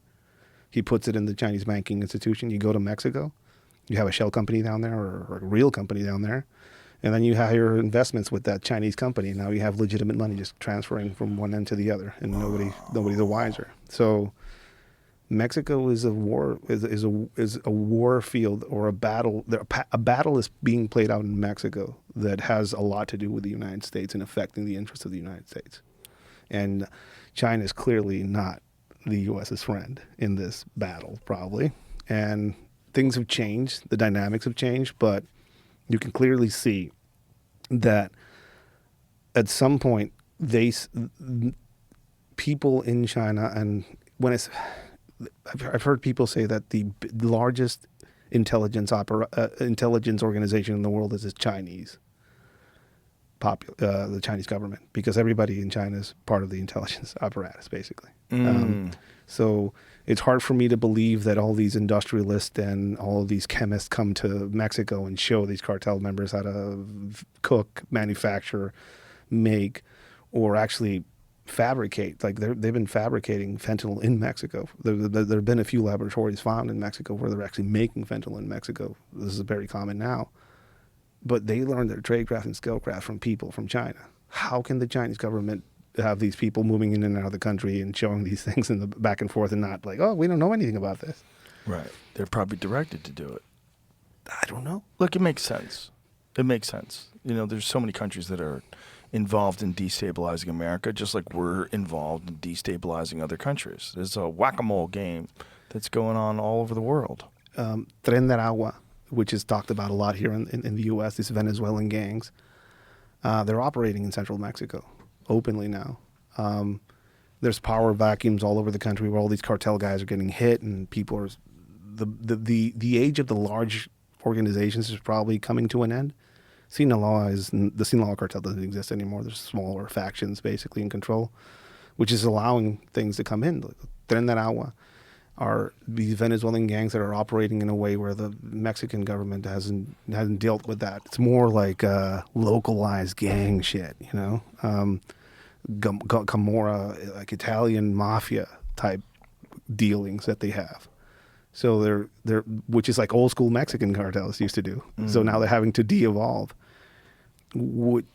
I mentioned this because I talked to some people who are actively working against that federally in Mexico. And then all of a sudden we hear these mentions of Maduro, the president of Venezuela, being placed on that $50 million, I think they're offering for his head. And he's basically now the head of the giant cartel, which is an interesting narrative that the U.S. is putting out there now. Is that real? I don't know. You see a lot of these Venezuelan Tren de Aragua people having clear knowledge and skills, and training, and then they're operating in Mexico, clearly with some sort of command or directive structure that isn't clear. There's no who's the head of the Tren de Aragua cartel. Nobody's going to tell you. They don't know. Who's supplying them, who's sending them out, who's controlling them, who's organizing what. And it's like a destabilizing element, I think. It's interesting that when we hear this new mention of authorized military actions in South America, they don't say Mexico specifically, they say just South America, and a very big thing that comes up is Venezuela and Mexico. I think whatever the U.S. is attempting is beyond cartel and drugs, and this is about regional stability now and security. Mexico's industrial plant is the most valuable resource on the planet right now, I think, moving into the future. It's poised to be the next China. And the U.S. sees this. And what does the U.S. need more than anything right now? An industrial plant. Right. And where is it going to get one? Mexico.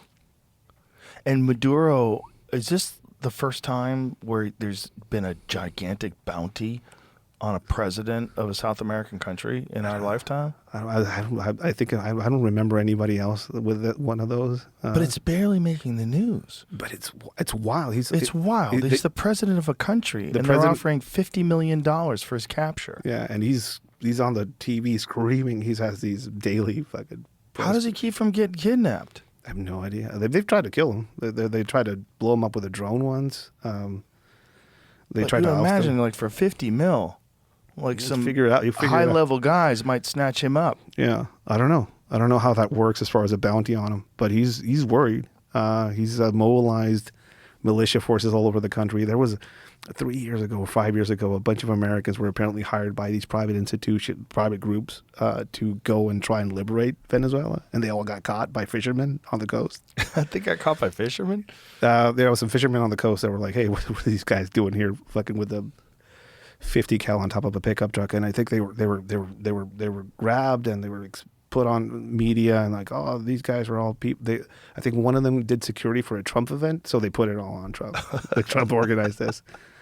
I don't know the whole of the details. This is like a little bit out of my wheelhouse, but what I've heard is that a lot of that money actually came from Cuban intelligence people who were just trying to orchestrate an embarrassing moment for the U.S. by paying all these mercenaries who are American to try and liberate Venezuela and just catching them.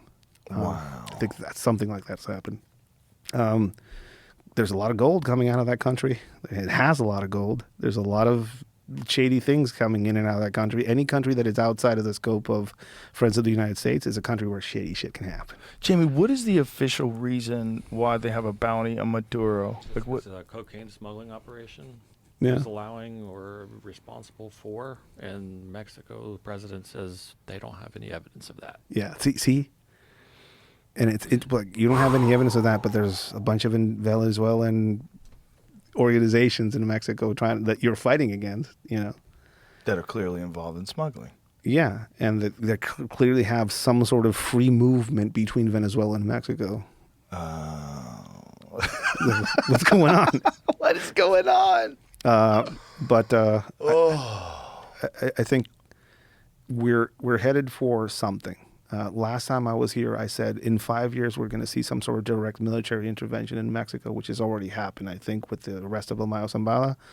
I kind of called the whole terrorist designation thing. I said I didn't think he was going to do it on his first term, but the second one, and he skipped a term, and then we had some time, and then he came back with a force. What do you think would have happened if he didn't win? If who didn't win? If Trump didn't win, the border stayed wide open. Oh.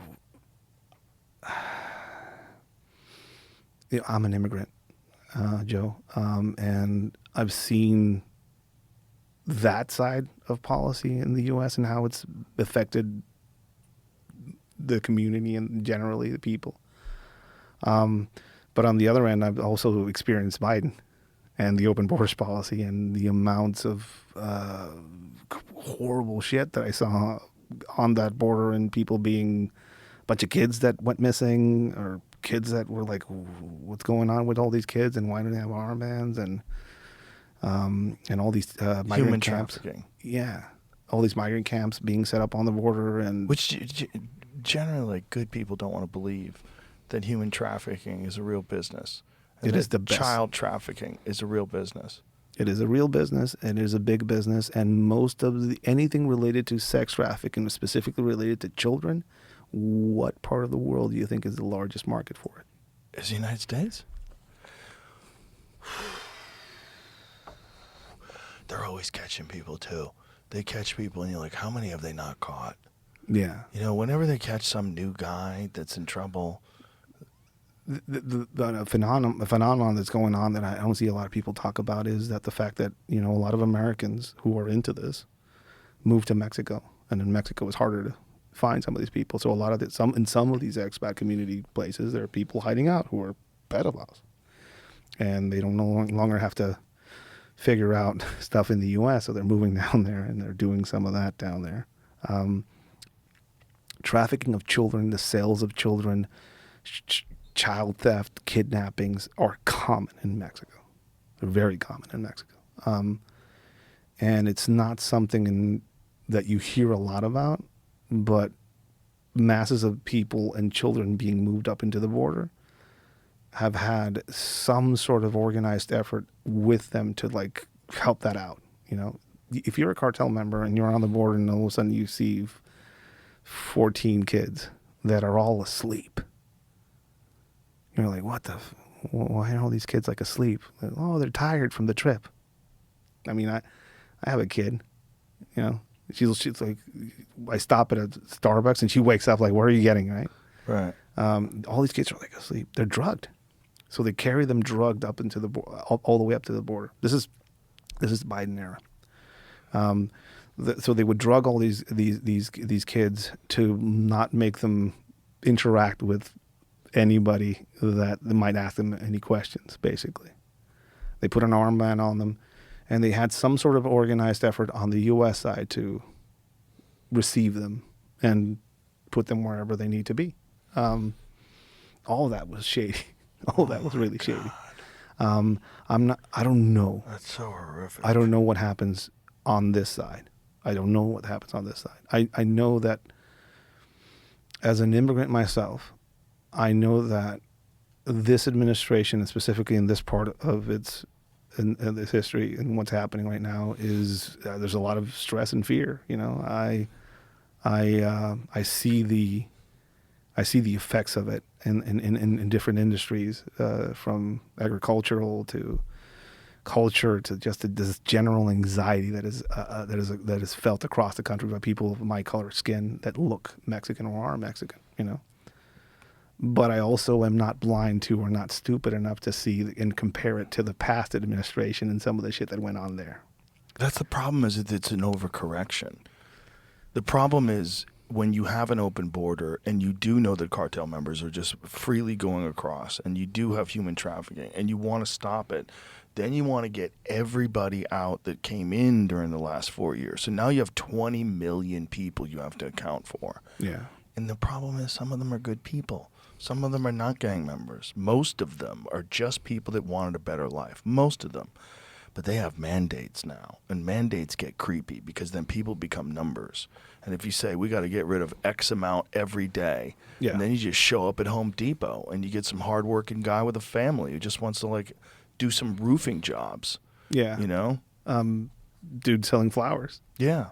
Lady selling fruit in cups. And then there's this pushback on amnesty. People have this crazy pushback. Like if someone's been here for 20 years, they've been working on a farm and they're good people and they've established a family here, let's figure out a pathway to amnesty. And then there's the hard right pushback. They're like, fuck you. You got here illegally. Get the fuck out. It's like those are jobs Americans could do. It's like, I mean, okay. Well, first of all, my take on that is if you're using illegal labor at the bottom line, what you're doing is not paying people what they should be paid. Illegal immigration is illegal because people want it to remain so, Right. because they need that cheap labor. That's another addiction. Someone explained that to me, that he was having a conversation with this extremely wealthy guy who was upset at the crackdown on the border because they need illegal workers. It's a part of their business model because you don't have to pay them any benefits. You don't have to pay them whatever They're off the books. Yeah, exactly. And they can't complain. If they do. Yeah, that's not good. You shouldn't have that. So they should find out, first of all, forget about whether or not someone's illegal or not. Like, what are you paying them? Yeah. You should have like a detailed record of how much everybody who works for you gets paid. And if there's a bunch of people that are working for you that aren't on record, what's going on? Yeah. Like, why you have this enormous corporation that relies on illegal labor? There are legal means of coming up to the U.S. and migrating, or as a worker, but it's hard. That's the problem. If you're poor, it's almost impossible. I have good friends that have immigrated to the United States, and they have to prove that their job is something that can't be done by an American, or that they're exceptional at their job. When I went through my immigration process, I had my wife, who I've known since I was 16, next to me, and my daughter. And they didn't believe that our marriage was real. Jeez. So I did it legally, and I had all of the things that I needed to have that immigration go through, and it was the most difficult process that I've ever gone through. And I can't imagine other people that have... I don't know. How about they don't speak English, right? How about they have no money? But there are quotas for other countries. Like I remember when I got mine, there was like a Nigerian dude that couldn't speak English, and he got it, and I got like, we need more information. Wow. And that's another aspect of it. Again, somebody brown in this country that is an immigrant. Meanwhile, it's the foundation of most cities. I mean, Isn't that crazy? I'll just You ever see that documentary, A Day Without Mexicans? yeah. The fucking whole country shuts down, especially L.A. I mean, the California fires and all the houses that were gotten, like people in construction. You go to some of these work sites. Todos hablan español. Yeah. You're like, oh, ¿qué onda? Hey, ¿cómo estás? Yeah, exactly. And it's been wild seeing that and the effects it has had on just general. On the Mexican side is fear and anger and like more anti-American feelings, you know, and also this new arrival of these Americans. Because think about this, and I have a friend that I sometimes help out in places like Tijuana, where recent deportees show up in Tijuana, and there's a lot of them right now. Imagine you live in the U.S. from when you're 2 years old all the way to your 30s, and then they tell you, right, and then you're in a shanty town in Tijuana. Crazy. That doesn't make any sense. That's immoral. Speaking the clearest English, like somehow they pay taxes for all this period. So like, right, like look, I paid my taxes, and like some of them have careers, some of them have families. That is the kind of shit that drives me nuts. That's insane. Like, they should be grandfathered in. You should figure out a way. Like, if someone came over here when they're 2, stop. Yeah. Stop. The amount of people getting kind of separated, and also I mean, they're not. We have a situation right now where there's American homeless people in Tijuana asking for money. Whoa. Right? That's one thing. And we also have people that you think are American, but they're actually Mexicans who were recently deported, who are living in very dire conditions. And hey, you want a job? I can't speak Spanish. Like, dude. Oh my God. So it's like, and this is a phenomenon that's happening across the border. And on this side, I didn't even think about people that can't speak Spanish. Some of them can't speak Spanish. Oh my God. I met a dude that, again, I think he was, since he was 2, he was brought across, and he found out that he didn't have any. He found out that he didn't have any paperwork. I think at 18, when he started to do some sort of process, and they're like, "Wait, where's your birth certificate?" Oh my God! And he got caught up, I think, somewhere in L.A. And he sent down. This perception that it's all criminals is no. Well, they're saying it's all criminals because if you come here illegally, it's a crime. Okay, so it was a 2-year-old criminal. 2-year-old hardened criminal in his diaper? Yeah. Come on. That's fucking insane. I think you're spot on when you say this is an overcorrection. Yes. I think that is a very true statement. It's also treating people like numbers. Yes. And and not having the resources to look at each individual case, not having enough manpower and people, and also everybody loses their compassion. You just deal with it over and over and over again. You're like, enough. Yeah. What's your story? That's not really your kid. That's not really your wife. Yeah. People, they get lied to enough that they lose their humanity. Yeah, I understand that aspect of it. It's horrible. But, this is we're going to live with the consequences of this. And our kids are going to live with the consequences of this probably in the future. And when people look back at this. The national karma of it. Yeah, when people look back at this, the United States leaving Afghanistan as it did guaranteed that it's going to be very hard for America to find friends internationally now, realistically. However it deals with Mexico in the next few years it's going to define this nation. This is whatever's happening right now, whatever deals are being done, whatever this administration is pointing at is going to define us for. I mean, my kids are going to have to live with the results of this. Yeah. There was mass deportations going on during the Obama administration too. Yeah. This is what a lot of people aren't aware of. They used to call him the deporter in chief. And this is one thing that just makes me nuts, because whenever I hear people up here, they want to vilify just one side, I guess. Yeah, you can't do that. But it's a trap. Yeah. That's a trap. Obama, when Obama was in power, he deported a lot of people. I think it was somewhere like 3 million people. It was like this at the border. How many people did the Obama administration deport over the entire 8 years? I think it was like 3 million people. Yeah. So, and Why was he deporting so many people? pressure. They probably had some sort of political pressure. I'm not sure, but the thing I point at is that within my same community, they try and point at people in politics as like, no, but he's part of the Democratic Party. He's going to help us. Mm-hmm. You know, whatever governor it is in whatever state. Yeah. But no, he was a part of the same party that supported Obama, and Obama was doing all this.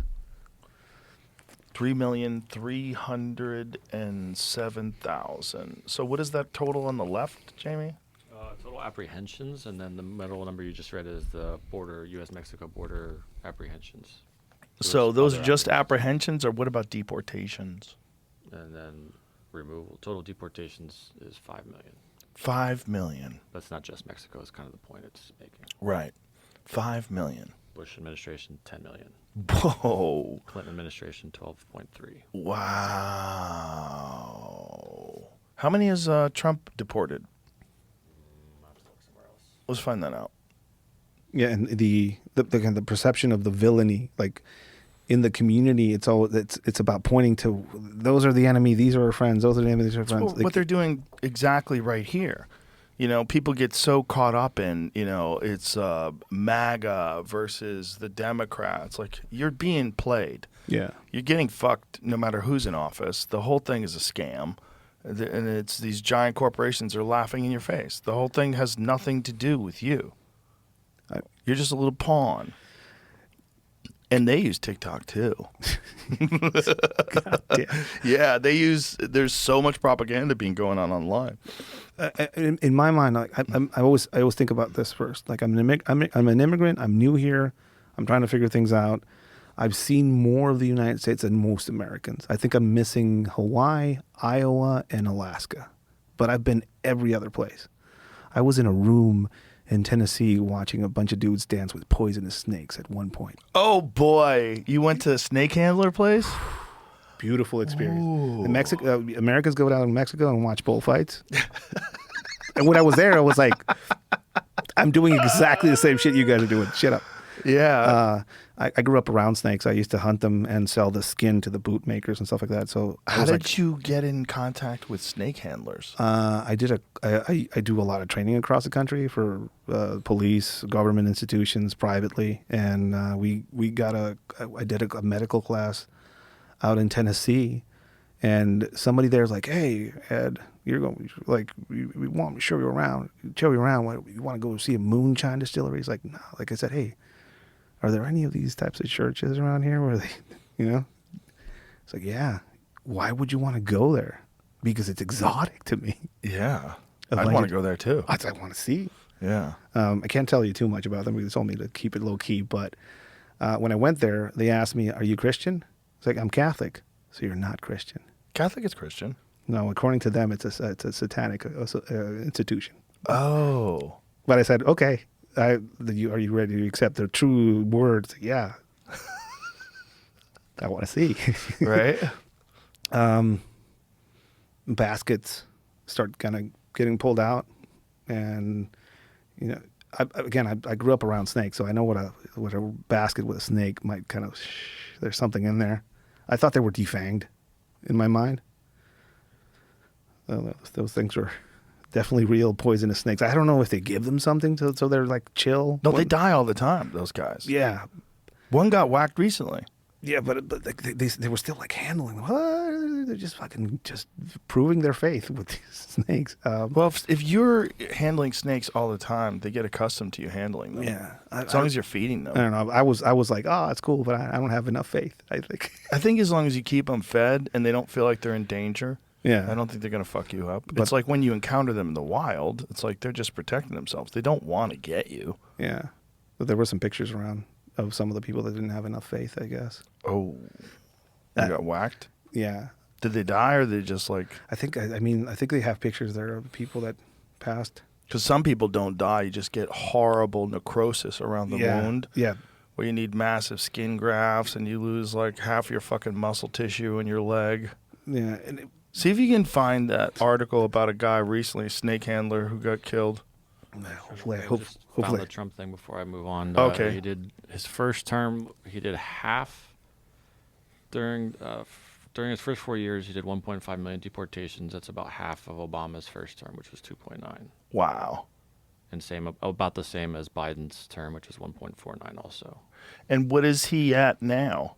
I mean, they're only 6 months into the year. Or whatever. How crazy is it that Biden deported 1.49 million while letting in 20? Like, what do you think they were doing?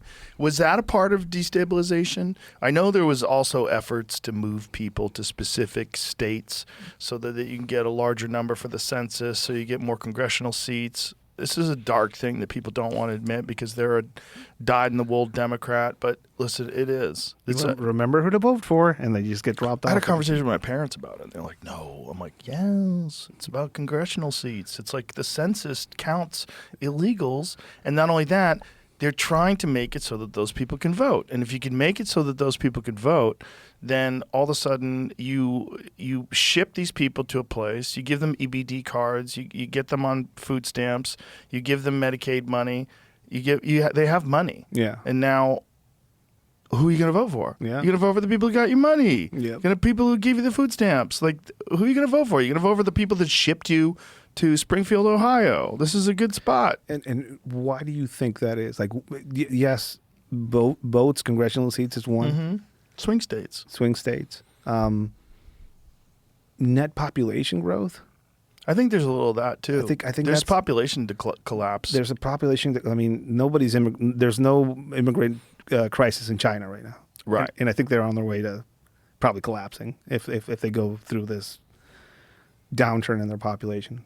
I think the U.S. is, at some points of its history, I think has been kind of close to that, I guess. Japan is in the middle of it. South Korea is experiencing it. And I ask because I'm trying to find logic between deporting the Biden administration, doing that, and then opening the door in that way. For me, it's always been interesting how a lot of these migrant caravans have a story or a narrative in their head all the way from where they're coming from up into the U.S. So, like, Sean Ryan was here a while ago, and I think he mentioned that we actually went. I took him down to TJ to one of these migrant caravans that was right on the border, and I told, "Hey, Sean, you want to talk to some of these people?" "Ah, sure." And he got a kick out of the fact that in the middle of this camp there was a giant Biden flag flying. But that wasn't the funniest thing. I'll see if I could send you the picture. All of the guys that we were interviewing, this was still COVID mask era. Some of them had "Make America Great Again" masks on. I have no idea who gave them those, but somebody with a sense of humor probably did. I have a picture of me and Sean Ryan with some of the people that we interviewed, and they have a "Make America Great Again" masks on. But they were told by the organizers that they had a clear path to the U.S.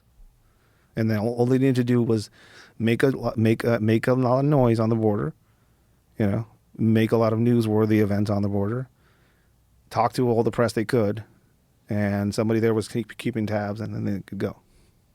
Wow, that was the mindset that a lot of them had, which is a weird one, And then some of them would talk to us about the fact that they would get aid from from Americans would come down and give them their camps, their tents.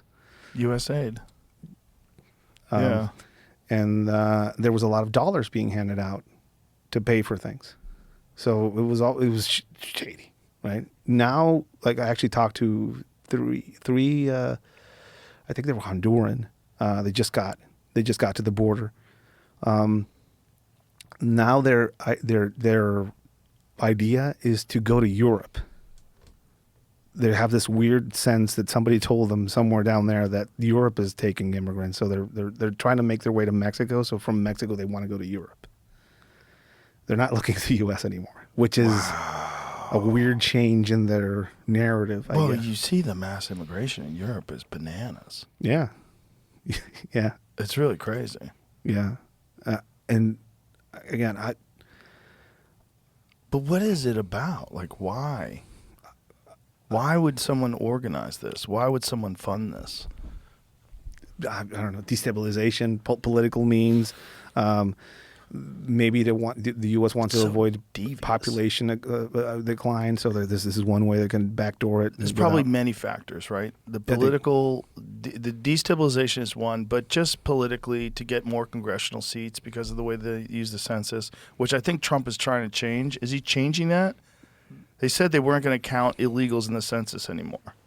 I haven't heard of that. Is that, I mean, what kind of laws are involved? Could you do that with an executive order? Like, I don't know how you would do that. I don't know. But so you have that, and then you have the true need for labor that people don't. Which is, I mean, I've been all over the country, and every time I go into a hotel in the Oklahoma, Buenos dias, Buenos dias. I always do the Buenos dias. Yeah. And 80% of the time, like, Buenos dias. Like, what part of Mexico are you from? Like, we have this cool conversation. Kitchens, like throughout New York City. Anthony Bourdain told me about that. He said all his best cooks were Mexican. From Puebla. Wow. I was in Vegas in this sushi restaurant, high-level sushi restaurant. Trump calls for new U.S. census that excludes undocumented immigrants. Census has historically counted all residents, regardless of citizen status, as required by the 14th Amendment. So you can't really do that. Yeah, Congress has the power for the census, not the president. So he'd be changing something. So Congress would have to agree with him on something like that, which I think politically there might be motivation to do that because you could game the system by an administration allowing not just mass immigration, but then the moving of all these immigrants to all these areas where you wanted to take over. Yeah. Which is crazy, like using these people as political ploys, and then they get a fresh start in America, so it's kind of like a win-win. Yeah, they're eating the dogs, they're eating the cats.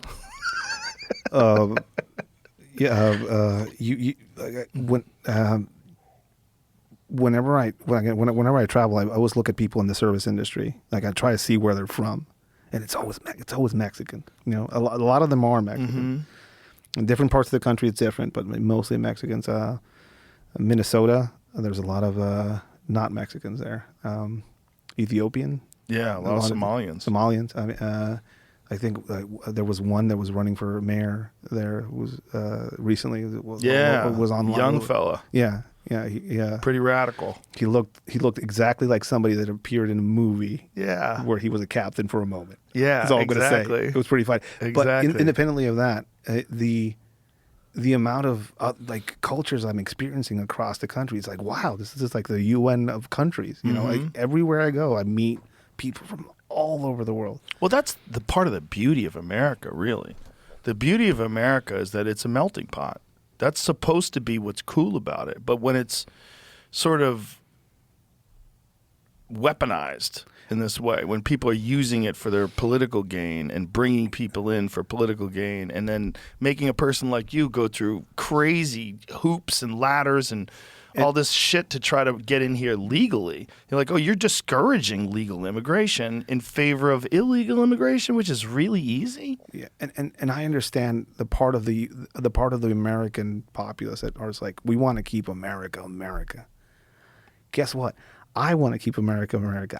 That's why I came up here. You know? Going to Kentucky and experiencing that America. Yeah. Cool. Listen, there's no more American people than Cuban Americans. Those motherfuckers are hardcore America. Yeah. You know why? Because they know what the fuck communism looks like. This isn't just like some theoretical shit they teach you in college. Like, their grandparents and their great-grandparents grew up oppressed. Yes. Like, they had to deal with that stuff. They escaped, and they came over to America, and they have no tolerance for any bullshit. Well, in Mexico right now, there are things you can't say. You know, there's laws that prohibit you from being violent verbally against a political figure if she's a female, and you'll have to go on TV and like read out like a whole thing apologizing for your insults. Public humiliation basically is being legalized in Mexico, and Mexico is going towards that side of things. Oy. But I'm up here, and I'm seeing some of the things up here as well. you know? So like, I have this vision of the U.S. where it's like, cool, this is a place where I'm safe to pursue whatever happiness I think exists. I didn't find that happiness in my country where I'm from, where I came from, because this or this or this or that. Why do I want to bring some of that here? I guess would be one of the ways that I think about it. I don't want. Hey, this Texas is kind of boring. Let's bring in fucking militarized cartel members to roll around the city and pick up kids and shit like that and train them into camps. Well, that's the big fear about Texas, having Californians come here. Don't California our Texas. Yeah. You know, because they're like, man, California's just bullshit. We got to get out of here. This place, the laws are dumb. Just like, what made this place this place? Those fucking laws, dumbass. Yeah, like constitutional carry. Cool, Yeah. cool. That's a cool thing. Keeps everybody super polite. Yeah, everybody's super polite, and also like, hey, you know, call the cops after, you know, whatever mentality that is. In Mexico, airsoft guns are like on weird lists. Like you can't buy a site for a gun. If you want to buy a gun, you have to fly to Mexico City, which basically makes it prohibited to anybody that doesn't have any real means or money to get guns or training. So it's basically you don't get the privilege to defend yourself in a country where you can't trust the cops. 90% of all murders are never solved. And look at all these fucking roving gangs rolling around with fucking capabilities of taking down helicopters. They're cool, but you can't have a 22 caliber pistol. That's the mindset. When I came up here, I'm like, oh, cool. This is a place where some of that is not the case. But then a bunch of gun laws passed in California while I was going through my process. And people started showing up to the gun range that I would go to train with, like weird California compliant guns that you have to like weld the magazine to a certain place and stuff like that. And I was like, oh man, it's changing up here too. Just California. Yeah, so just California. Just California. California's rough. Some of the things that they did, like they made pistol companies make magazines with lower capacity. Because if you can't kill people with a 10-round magazine, like what? How many lives does that save? Zero? Some of those laws are retarded, but like, but that's it. It's just the illusion that they're doing something to combat drug violence or gang violence or gun violence. It's all illusions. Yeah, it's all like optics. But it is. I mean, it's when I get asked about my American experience, you know, I've been profiled. Racist shit has been sent to me, you know. Where are you living these days? Texas, Houston, beautiful Houston. It's the right amount of ghetto. I love Houston. I love it. It's a little bit of Mexican there. Yeah, but Houston is a big ass melting pot. It's one of the best cities. Yeah, it really is. When I got there, and again, I lived in Kentucky for a bit, in California, and then there. I've experienced great profiling and racism in California, which is pretty funny to say, but that's where I experienced the most of it. I've experienced people opening their houses to me and like just being the best people on the planet. I experienced that in Texas and Kentucky with some people who were just like cool as fuck.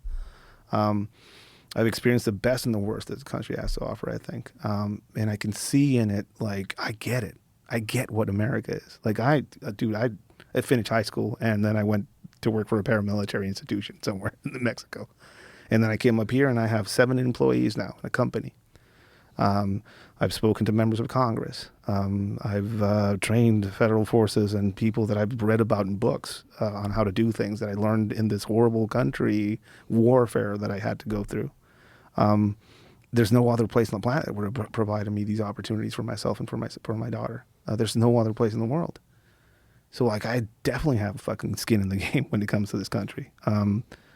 It is disheartening that with the way things are now, like, we're it.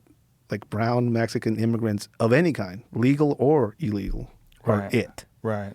We are it right now. In the sights of ICE. In the sights of any sort of authority figure that might want to like see, like, wait, what are you doing? Who are you?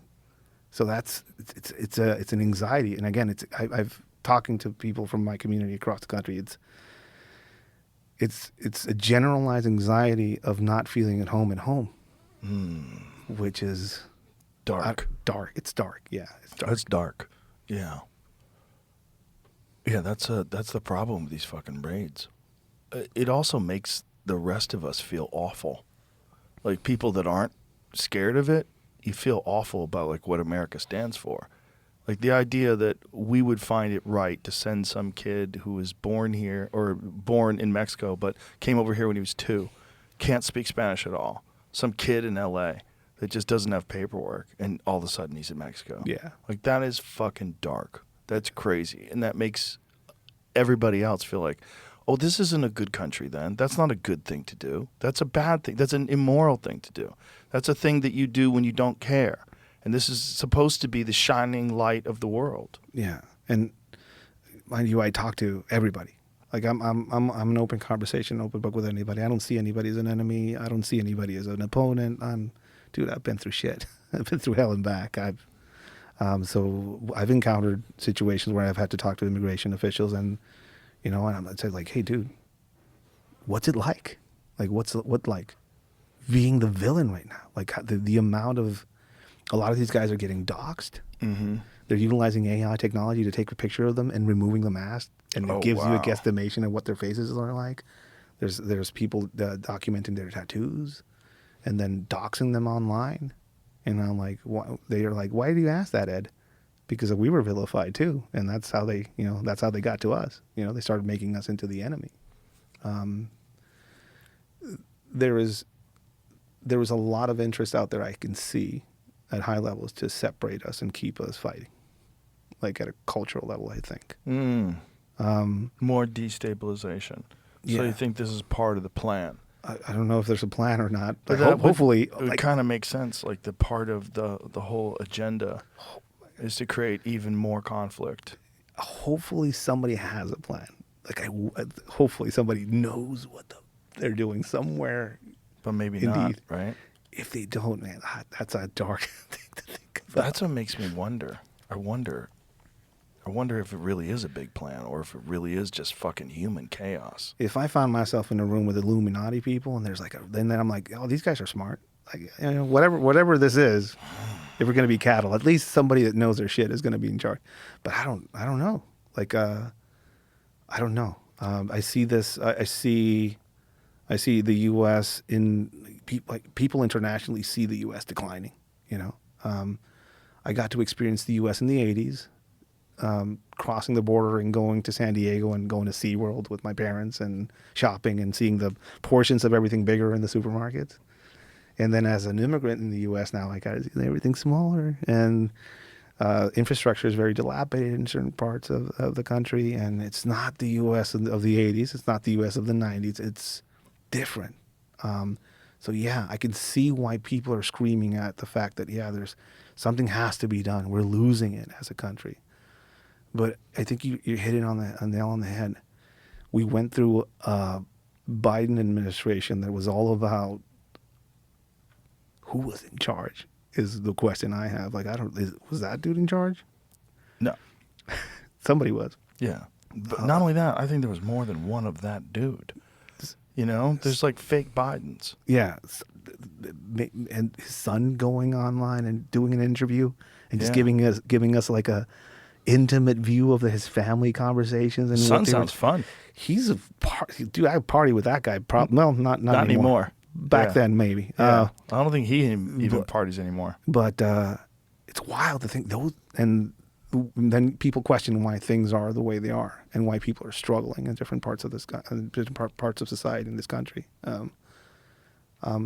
I came here to work and to make a better life for myself and for my kid. And I somehow managed to be in a place where I have like employees and I have a company and I'm working. I'm doing work. And it's the American dream. It is the American dream, and it still exists. And I'm proof of it still being real. But it is under attack from all sides. From all sides. Yeah. From all sides. I'll say that 3 times. Yeah. People need to realize that it's not just right. It's there's definitely an interest to keep us all fighting. Yeah. And social media is a big part of that. Yeah. I mean, that's literally how most people are getting their information and getting their narratives. And the same fight that is played on social media, stateside, is kind of like the same fight that is being sold to us as far as Mexico versus the United States. We're not enemies. We shouldn't be enemies. We should be the best of friends. There are thousands of Americans living in Mexico now. There's protests going on for gentrification in Mexico City from locals being pushed off. Yeah. They go home, gringos written on the walls. Mm-hmm. Meanwhile, there's ICE raids in LA and people are being rolled up and being deported. And that's happening all the while where people are Mexicans are like sick of all these Americans living in all these cool parts of Mexico and gentrifying them, which is wild. I mean, are we into mass American deportations next from Mexico? Is that going to happen? In the past, you could just cross the border as an American and they wouldn't ask you for shit. Now they ask you for ID. Oh, really? Yes. A lot of Americans that live in places like Tijuana and then work in San Diego have encountered this, things are changing. Like, where's your ID? They look Mexican. Yeah, well, where's your federal voter ID? It's like, you're an American, right? And you just work in San Diego. Yeah, you go back. And really? Yeah, they send them back. So you have to pay for like a visa extension thing so you can cross the border regularly, or you can be in Mexico for long periods. But things are changing. Again, these lines are being drawn on the ground. I don't think are good for anybody. Free commerce at that border, San Diego and Tijuana are one and the same. From blood, family, commerce, they're one and the same. Why draw a line there? Yeah, when I used to work in San Diego, when I used to stand up down there, and if I hung out after the shows, I'd meet a bunch of people that came to the show from Mexico. Yeah. And I'd say, "Wow, you just came over here for the show?" Yeah, drive across. Yeah, drive across, and there's again Mexico is poised to be a powerhouse economically if we don't fuck it up with socialism. Oh, and why is that being pushed too? More destabilization. But it is poised to be a powerhouse. We have the youth. We have everything we need to just fucking explode. Resources, everything. But that's the same reason why we're being targeted so much for destabilization there. Wow. There's no path forward, I think, to have a isolated United States with giant walls and guards on the walls and nobody crossing that wall, and Mexico next to it. I wouldn't want to go there. No, there's always been this free flow back and forth. They just gotta make it so that cartel members can't just come across, or terrorists from other countries don't have an easy pathway. The flow of armaments going down to Mexico is one issue. The flow of drugs coming up from Mexico is another issue. The organized crime elements in Mexico doing horrific things to the local populace and to each other when they fight each other is an issue. But also the United States' historical foreign policy to Mexico and its responsibility for a lot of these things happening in Mexico is also key. What should the United States do about its responsibility in the past and some of its foreign policies in Mexico that have led Mexico to be where it is right now as far as violence? I don't know. I don't think a full-on military attack like Afghanistan or Iraq would be the answer, because we see where that goes. It's not as easy as sending just drones down there and exploding a few dudes, because we've also seen what that happens when you cut the head of one snake. You just abducted the head of the Sinaloa cartel and brought him to Texas, and all that it didn't quell cartel violence in Mexico. It didn't end the Sinaloa cartel. It just made a giant war in the state of Sinaloa, and it divided up one cartel into two and probably made one of the biggest threats to the United States national security, as far as cartels go, bigger and more influential. That's what that did. Wow. And again, the path forward, I don't know, man. Both countries are linked through blood, genetics, culture. There's a dude online saying that Mexican food is better in the U.S. than Mexico. He's nuts. Nonsense. He's just an idiot. That's hot nonsense. Stupid dude. You'll know who I'm talking about. But both countries are like, again, I've been across this country. I traveled across it, and it is a great country. I love it. I love it. I love it. I love Mexico as well. It's my home country, and I travel when I can there as well.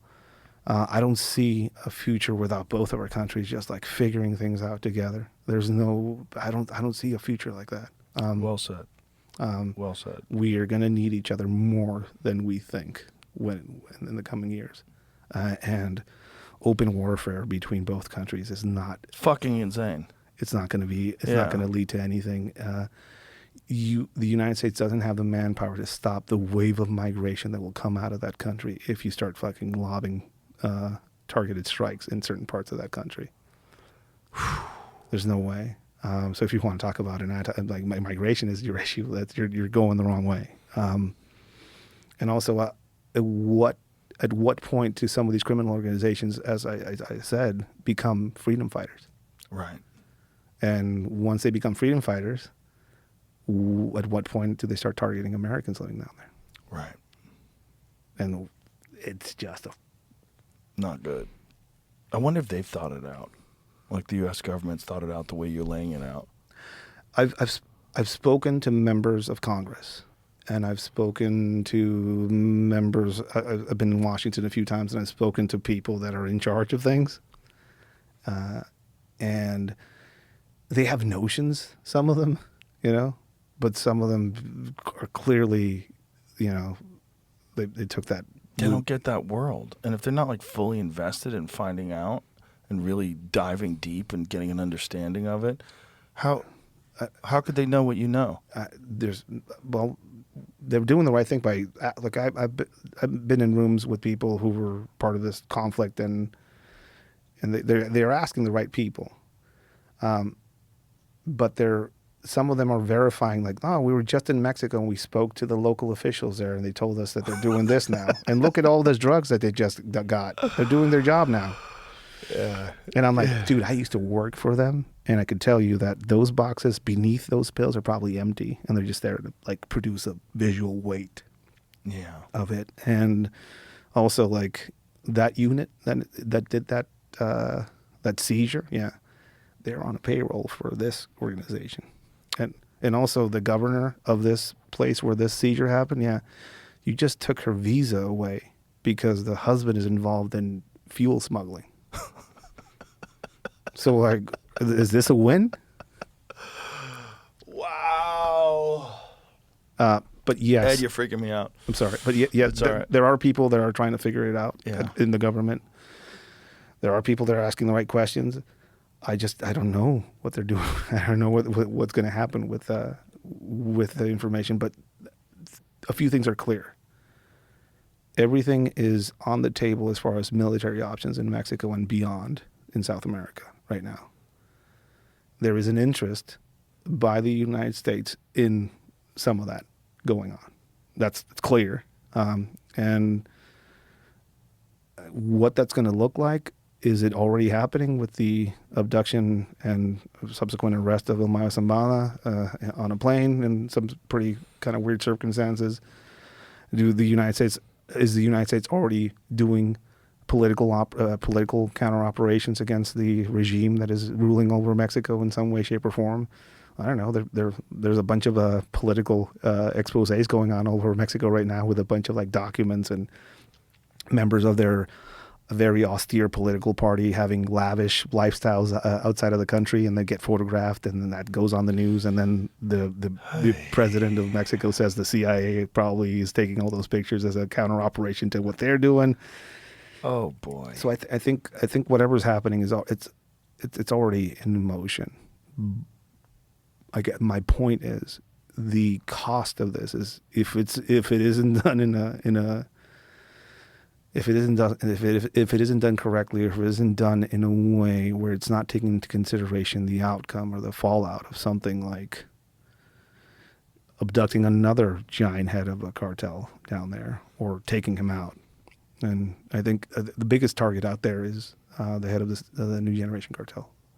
I think that's, if I could be a psychic right now, And I say the U.S. is going to plan some sort of direct action operation. I think that's going to be aimed at them.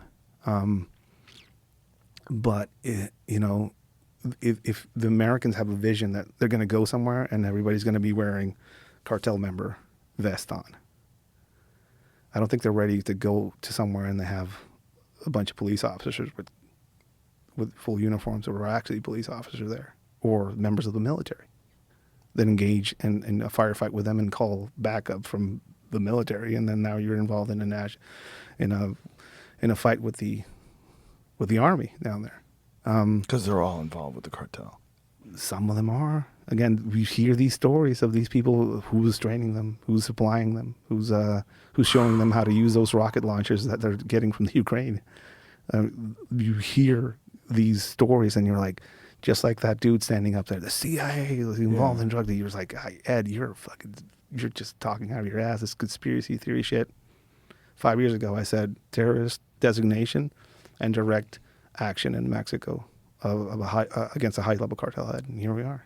Yeah, and maybe I may be on that side of conspiracies, but I've been pretty spot on. You've been pretty spot on. Ed, I appreciate you very much. I'm glad we did this. I've been following your work over the last 5 years, and you're always on it. So it's great to hear you lay all this stuff out. Tell everybody how they could find you online. Last time I was here, they deleted my Instagram account of over 500,000 followers. After the podcast? I posted something about Chinese people being welded into their homes during COVID, and Instagram didn't like that. And they took down my account. Wow. So what is it now? It is Manifesto Radio Podcast. It's at Manifesto Radio Podcast on Instagram and on YouTube. If you want to check me out, I have a small podcast. I talk to just people related to this environment, and I post pictures daily and a bunch of weird memes and stuff like that.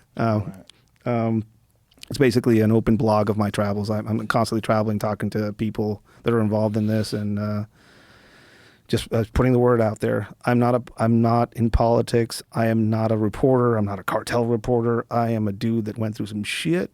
I'm still going through some shit. I'm trying to figure things out as a new American, and I want the best for both countries. That's who I am. Beautiful. Thank you, Ed. Appreciate you, brother. Thank you. All right. Bye, everybody.